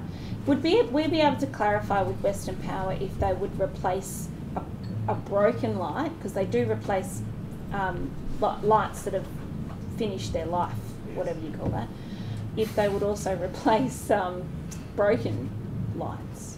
That at cost, yes, they would. Yeah. If we paid for that changeover. Yeah. So if we're finding that people are smashing lights, would that not be a good opportunity to upgrade it to an LED at that point? We probably need to provide you with a report so that we can. Yeah, that would be wonderful. Thank you, Kath. I have a couple of points. On page 2 of the attachments, point D, it's got defined KPIs together with the alignment to the corporate business plan. New KPIs are to be established. Can I just ask, is that for all staff or just executives, or I'm unfamiliar with that. So I understand this year there's a mini review of the corporate business plan, so that can certainly be undertaken as part of our budget process going into next year. But I suspect the real step change will come after our visioning exercise, and come September I think we'll have a really strong vision for the town, and that would be a good opportunity to revisit our community strategic plan and be clear about our outcomes and success measures as part of that process. At the moment we have a corporate business plan that has KPIs.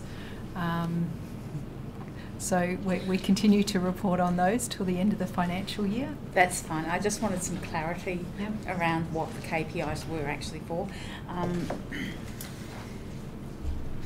On page 4, now I am aware that this is for the last quarter, finished in December, but in the recruitment section I don't see position there for the urban forest arborist person. So I just wanted to seek clarity that was actually part and parcel of the... Being progressed? Yes. So I think because this finished in December. Yep. But certainly that's a position that's being examined and will be featured as part of the... Yes, exactly. So yes, since we've kind of finalised this thing, we actually have a draft position description which we're looking at finalising and we'll be providing to the CEO for consideration. Okay, no, that's fine. I assumed it was because this report finished in December. Page 14 at the top, I note there's a short description there about public building inspections. So that sparked my curiosity about whether we also do inspections of privately owned commercial buildings in the same manner in which we do those public building inspections. Thank you. Through the chair, no, we don't. They are public building inspections, not private building inspections. Okay.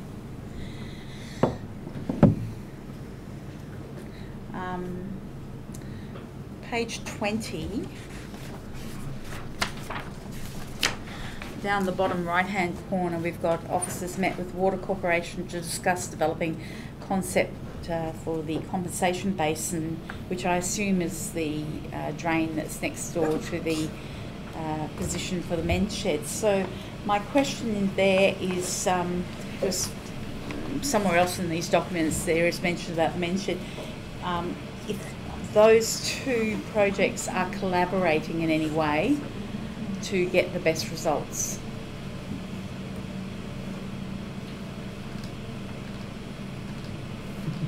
Okay. Sorry, I was a little bit confused just through that because you mentioned at the bottom of page... so page 20. 20. No, 20. Yeah. Page 20. Yeah, it's the bit that refers to having discussions with Water Corp about the compensating basin next to the site we're looking at mentioned. And as you'll remember, Councillor Hamilton's brought this up on a number of occasions, trying to achieve the best outcome in that co-location. So the meeting we had with them last year, they came back to us and advised us they were going to engage a surveyor to do some site surveying, feature survey of the area. We haven't had any further feedback from them in regards to that. So I can't give you any further update. I guess what I'm asking is there collaboration between the two projects, i.e. the men's shed and this one for the Water Corporation drain? Because obviously the properties are adjoining. Yes. And if you want to get the best outcome, then one would assume that collaboration would be the best way to go about that. Yes, Mr. Kagan can certainly further advise you that it's basically an interdepartment working group that's looking at the specifications, so that's currently being undertaken at the moment. So I guess Councillor Hamilton's flagging that in the discussions we want to make sure that we're considering both. Yeah. At this stage they haven't come back with the feature. Thank you. Were there further questions, Councillor Hamilton? Sorry, was that a yes or no? No, sorry. No, that's all right. Okay, so if there's no further questions, we have a mover for the officer recommendation. Councillor Quinton, seconded. Councillor McLennan, anyone against? All those in favour? It's passed unanimously. 10:17 is the Audit and Governance Committee meeting. Any questions? Okay, we have a mover for the officer recommendation. Councillor Brown, seconded. Councillor McLennan. All those in favour? That's passed unanimously. 10:18, the Town Assets Committee. Now you flagged you had an amendment to propose, Councillor Wilson. Thank you, Your Worship, I did. So for the benefit of those watching at home, This wouldn't be an amendment to the motion that was printed for the and uploaded onto the webpage previous to this meeting. This is an amendment to the motion that was circulated on our desks prior to the meeting. I propose to amend item 1 of the motion. It currently reads, Council revokes the adopted street tree master plan to enable staff to enact Council Resolution OCM 131209. The discussion that we had at the Town Assets Committee was that Council revokes so much of that motion as is necessary to revoke the street tree master plan. So the purpose of that is to say we're removing the street tree master plan, not that we want to enable staff to enact a motion that is a decade old. So what are you proposing the wording be changed to? 1, Council revokes so much of OCM 1-3/12/09 as is necessary to revoke the entirety of the street tree master plan. It's point 1 for your interest of that motion. Yes. Okay. Have you got that, Amy? Yes. Yep. Could you please read it back just so I know?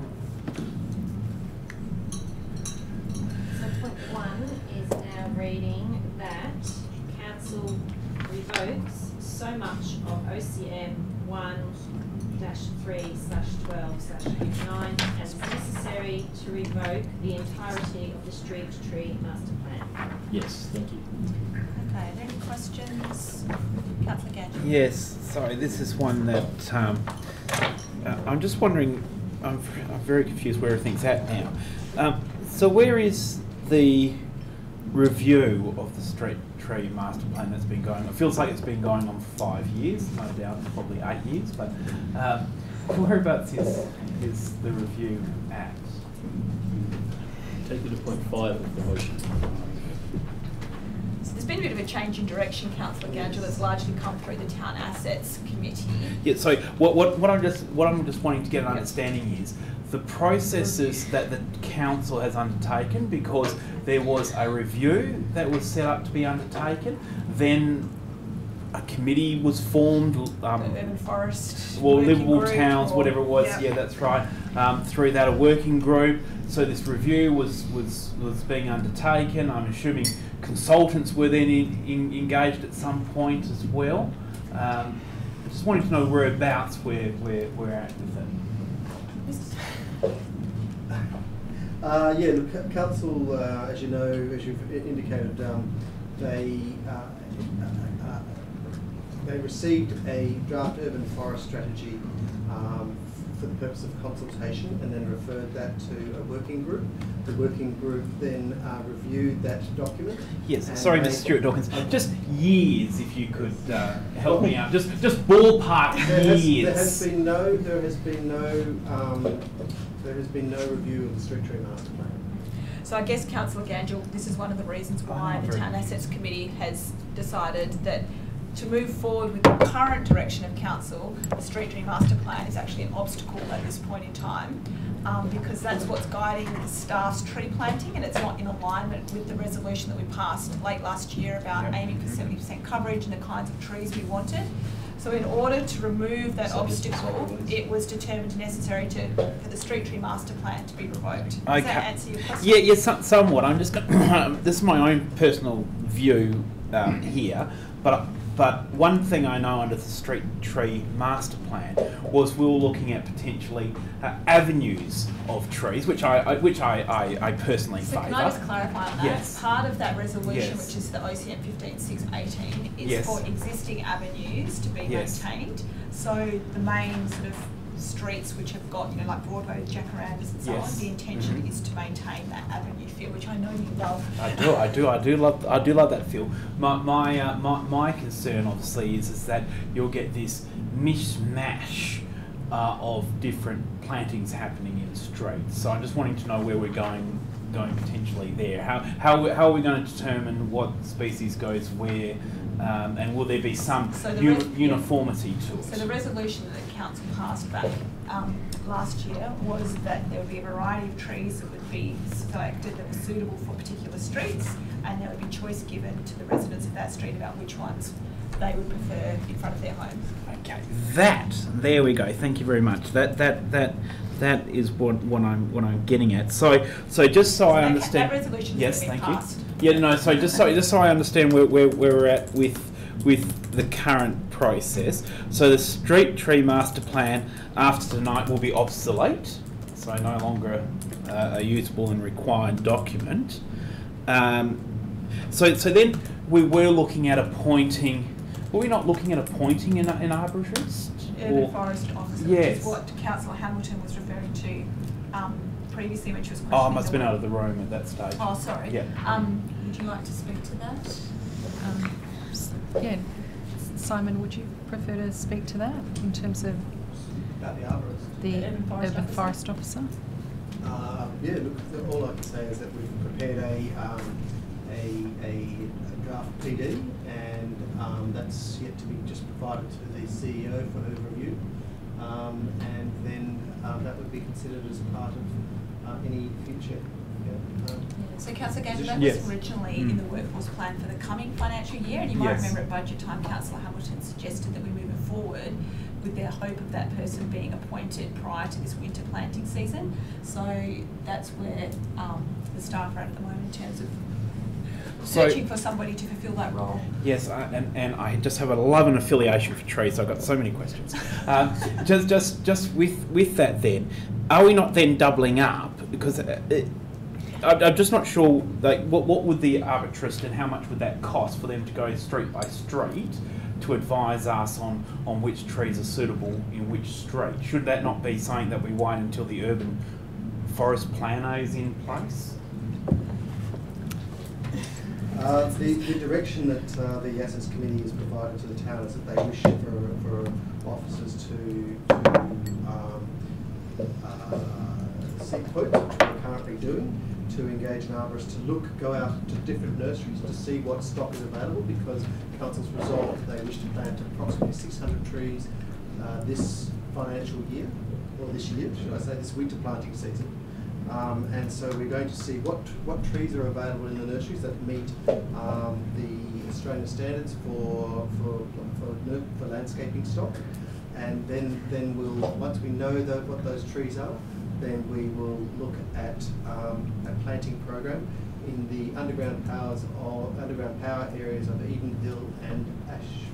So can I just clarify, Councillor Gander, 2 points. We already have an understanding of what soil types are in which streets, so it won't be as specific as going through like the current street tree plan where you've got a particular tree for each street. It's more like this area is sand, these are the trees that are suitable. And in terms of the doubling up, we need to purchase stock for this winter planting season now. We should have ideally done it even earlier. Because we don't have that person on board yet, the thought was that we engage someone with specialist skills in this now, so that they can procure good quality stock for us and we don't get dregs, so that we have good plants to put in the ground this winter, when hopefully we'll have the urban forest officer on board. Okay, thank you. I'm still a little bit unsure with funding wise. Requests an arbitrist be engaged to procure the best stock available to meet requirements of the OCM within the budget available for the 2019 planting season. So when it says within the budget available, does that include the budget? So to pay for the arbitrist, would that be coming out of the budget that's been allocated for the payment of trees, purchasing of trees? And if not, where would that funding coming from, and how much funding are we looking at? Yes, there is a council have made an allocation within the street tree area, so for engaging consultants, and so this is where that fee would come from. Thank you. It doesn't come out of the tree budget. Oh no, that's fine.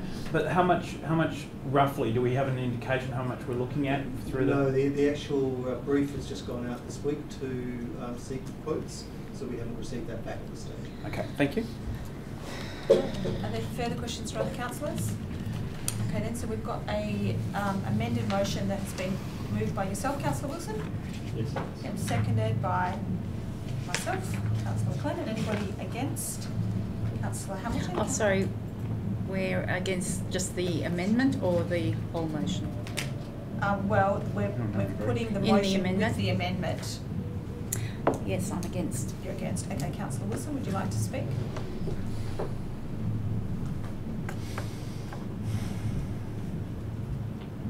As has been fleshed out already in some of the questions and answers that has been given, there was extensive discussion at the Town Assets Committee about how we would achieve two goals. The first one being getting our winter planting done for this year, being the short-term goal, and then the long-term goal being getting a long-term tree planting program in place. We recognise that in order to get trees in the ground this winter, we would have to do something slightly different, which is to find someone who is familiar with the commercial nurseries, who is familiar with what good stock is, who knows how to pull a tree out of a pot and identify whether it is root bound or not, who knows which trees are going to thrive and growing to be large specimens and which ones are not. Expertise which we currently do not have within our town staff. So in order to get a good winter planting program going, the committee decided that it would recommend to council that we engage someone to go out and purchase those trees, while in the meantime we work on what our long-term strategy is to meet our long-term goal of turning our town into an urban forest with extensive canopy.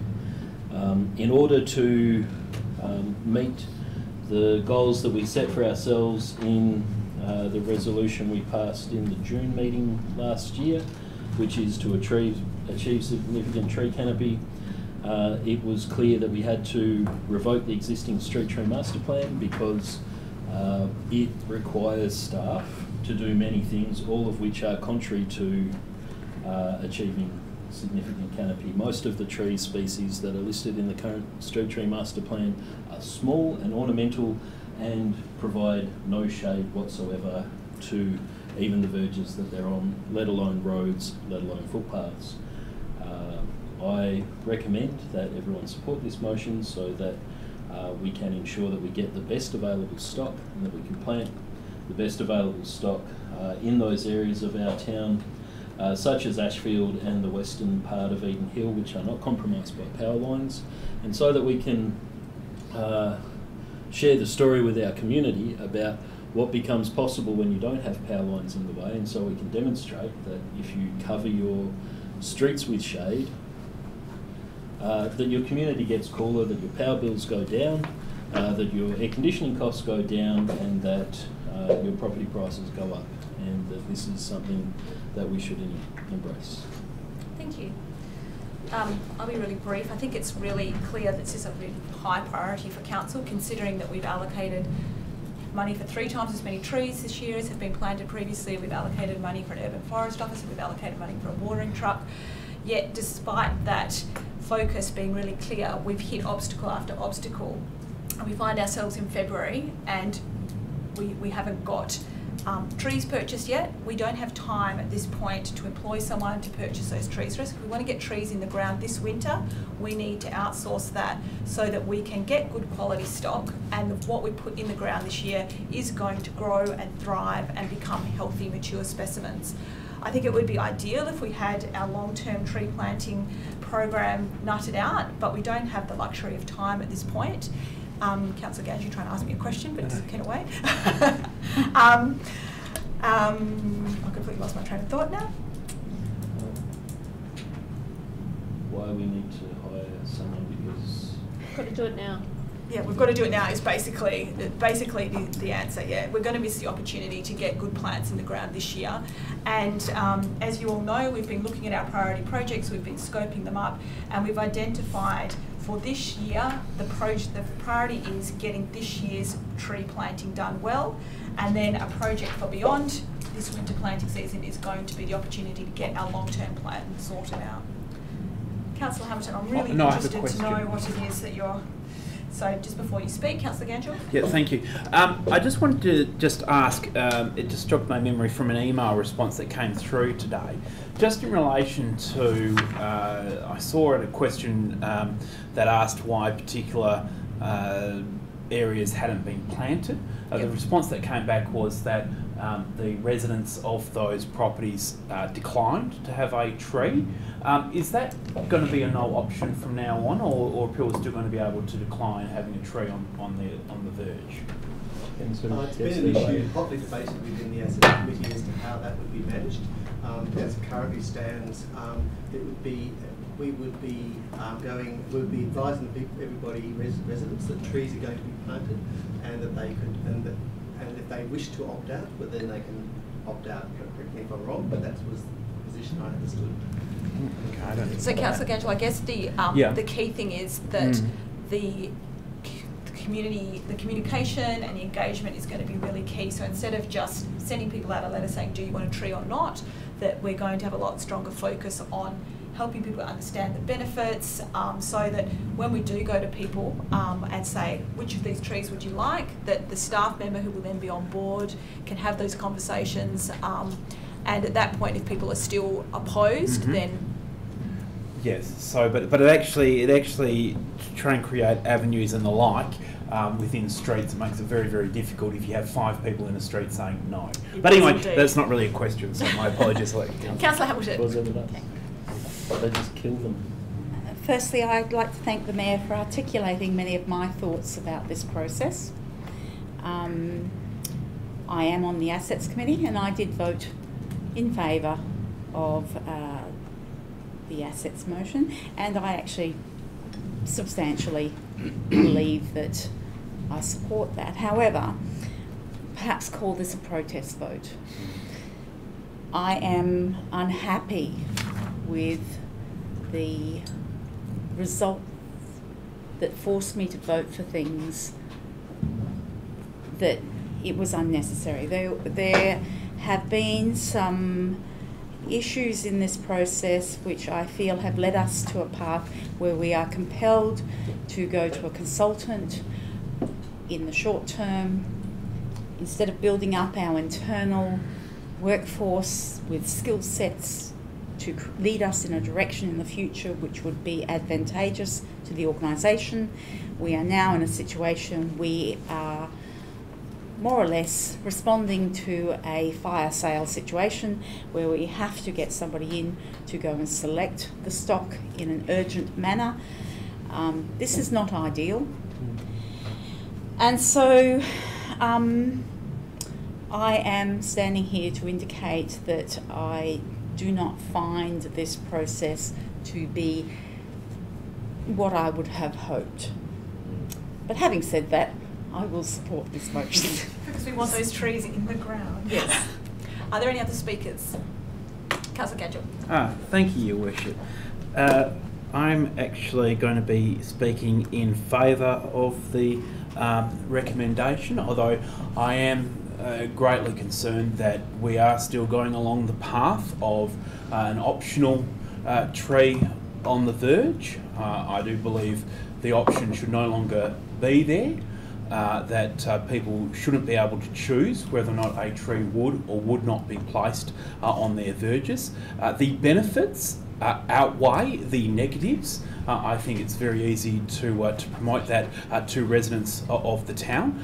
You look at an investment point of view, a property value point of view, hands down, both of these arguments win categorically. When you're looking at a staggered market that we currently have, and an investment and a strong investment in streetscape is worth every single cent of investment.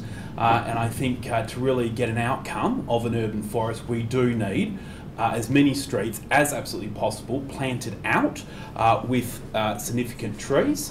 My property has at the front of it 2 beautiful peppermint trees, massive peppermint trees. They're fantastic, and those sort of trees, tree-lined avenues, as I like to refer them, I think will be a great enhancement. I am very happy that we can now get underway with trying to make the avenues. For many years, the street tree master plan has, I suppose, gone back and forth with different arguments about its validity and how useful and appropriate that it is. But I think now that is now obsolete, hopefully we can get underway with planting the town out with trees, creating very vibrant avenues of trees and increasing people's property values and the appeal of the town wholeheartedly across the entirety of the town. And hopefully we'll look very shortly at abandoning the option of having a tree or not.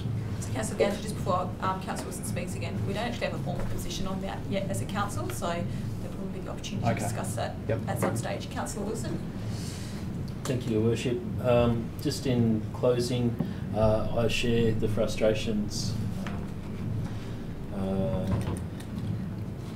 that Councillor Hamilton expressed about trying to advance what on the surface is a fairly simple idea, which is to put lots of trees in the ground, but when you try and operationalise that within a shifting landscape, it becomes, as Her Worship the Mayor mentioned, a path full of many obstacles.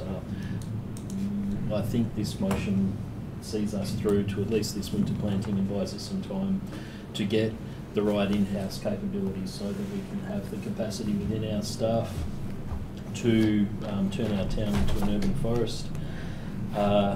Just on the issue of to force people to have a tree or not to have a tree, that being the question that Her Worship the Mayor says we have not yet resolved as a council, that is true. But I like to tell the parable of the 3 trees of Whitfield Street, all side by side.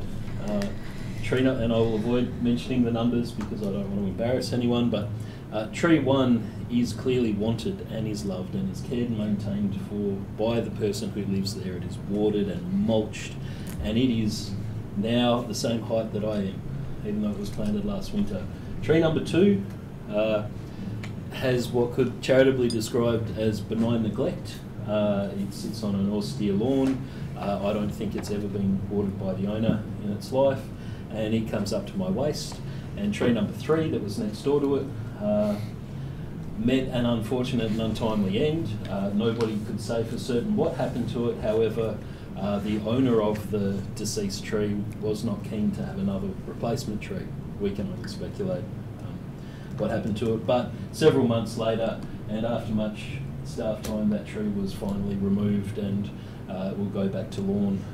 If we give trees to people who do not want them, and not that I'm suggesting this is what happened in Whitfield Street, but it is possible elsewhere, if people do not want those trees and they go and pour a kettle of boiling water on them and murder them, then that's a waste of everyone's... huge billboard in front of their verge. That's right, that's a waste of everyone's time and effort. For my personal view, I think we find the best trees we can and we match those trees up with people love them. That, pardon the metaphor, is the low-hanging fruit, is that we match people who want trees up with the best trees available until all of those trees are gone, and then we can start engaging conversations with the people who might otherwise pour a kettle of boiling water on them. And that will be a good problem to have because it means the rest of the town is planted. Look at that, tonight I'm more or less than you. Thank you. Okay. Is anyone against? All those in favour? That's carried unanimously. 1020, the financial statements. Yes, I have a couple of questions. On page 18, only because this pertains to the previous motion item about town assets, where is it listed there, the tree reserve? As in the one that we requested at the last budget? Good Chair, yes, it's not listed. When we actually adopted the budget last July, it was a reserve fund adopted by Council. We need to create it. We have actually created it, but we don't have any funds in there at the moment. But we are aware that it needs to be created. So where sorry. It's not actually listed in the statement. Right. The Council did resolve to create a reserve fund. So that will have, at the end of the financial year, any funds that are currently allocated for trees that are surplus will go into that account, but at the moment, the monies that we've allocated for trees are in the operational budget, is that correct? Yeah, and that's the same for the bus shelter reserve fund. Council resolved to create a reserve fund, and the income that we're getting from the bus shelters becomes going to be transferred into the reserve fund. That'll happen before the end of June. Sorry. Lovely, thank you for that. The other question I had was about the underground power reserve, because that was also discussed at the Town Assets Committee, that we were supposed to be putting $50,000 a year into that fund, but I see that $33,000 was taken out of it.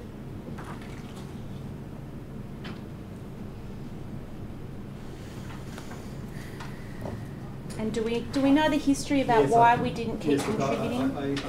I recall that during the budget process, Council, I think, looked at taking some of that funding out because it was the Ashfield contribution to the. So at the end of the underground power project for Ashfield, there was some money left over from the ratepayers. So that money, of course, has to be returned back to the ratepayers in some way. So it was put into that underground reserve account. And the intention is that those funds have been taken out for the street tree planting. In Ashfield. For Ashfield. Yep. And sorry, because I wasn't at the Town Assets Committee, would you indulge me by telling me why we stopped putting $50,000 a year in that fund? I can't really. I mean, there was a council resolution to do that a number of years ago, but I don't recall why it was. So it's not a requirement, it was just if we got leftover money. Through the chair, I'm in the dark, same Simon, I'm not aware of that particular issue, but I can have a look and get back to you. Oh, it's not a big deal. If you don't know, it's fine. Thank you. Okay, any further questions? Councillor Wilson? Yes, page 16, which is the monthly investment report. And there's a breakdown there on our investments in non-fossil fuel lending ADIs. In my time on council, this figure has fluctuated anywhere between 80% and 60%. We're currently sitting at 65%. I'm just wondering if you could explain what measures will be taken to getting it back up towards the 80% in the future. Through the chair. The current constraints, I guess, with the A2 investment policy guidelines, we are restricted to 60% of our portfolio. With the number of institutions that fit into that category, the current ones we're investing with, BOQ, IMB and Suncorp, are probably regarded as the majors in A2s. There are a number of other ADIs that we can investigate who fall into that A2 category, so we should come up to the 60%. I guess I'm cognizant of that 60% restriction on the investment policy at the moment. I guess that the council may want to review that at some stage. That would have to go to the audit committee in accordance with the newly adopted guidelines in regards to what the audit committee's function is to assess risk and what other financial matters. So if that, I know there are a few other councils that have similar policies and who are investing with ADIs that aren't listed at, well, we don't actually invest with at the moment. So we would investigate which banks are other councils are investing with with a view to expanding our portfolio. Thank you very much. Councillor Gangel? Thank you. This one can be taken on notice. I don't think you would know the answer to this, but just when we're talking about finances and getting ready to set another budget, I'm just curious just to see if there what the rate of people paying their rates in one hit last year was compared to the instalment rate. Because I know we took away largely a lot of the incentives. Yep. So I'm just interested leading up to see if that impacted it in any way. Compared to previous years? Yeah, I mean I don't mind that we did that. I'm just curious just to see if that had any impact. Yes, through the chair, it did have an impact. I think the number of people that we did have paying up front was around 55%. Yep. That's dropped down to I think around 50%. So people are more intending towards to pay for their rates by instalments, even though there's a slight penalty for paying by instalments, but people seem to be moving to that direction. But whether that had an impact as a result of the rates incentive not too sure. Well, it seems to be a trend. Yeah, I was going to say if it's trending, it's potentially it's a just the way it's going. Not Yeah. just with Bassendean, but other councils that people are obviously, cash poor and cash constrained. Yeah. I guess with us sending out our rate notices at the same time as the Water Authority, we're sort of competing for people's money, and I suppose people get used to paying by instalments. Yeah. But we have also, I suppose, observed a number of people who are having trouble paying their rates. So we're getting a lot more requests for instalments. Assistance, plus, other options to pay as money comes available, I suppose. So we've got a difficult position that we've got a number of people whose rates are steadily increasing, and we don't really want to get to that position of taking legal action. I suppose we're at that point of trying to arrange alternatives, and instead of going down to the legal path, obviously that costs the ratepayer more. So we can come into some alternative arrangements so that they're paying regular. This is the option. Thank you. Any further questions? Okay, so do we have a mover for the officer recommendation? Councillor Quinton, seconder. Councillor Wilson, all those in favour? It's carried unanimously. So now we're moving down to confidential business, item 13.1. So this is the nominations for freeman of the town.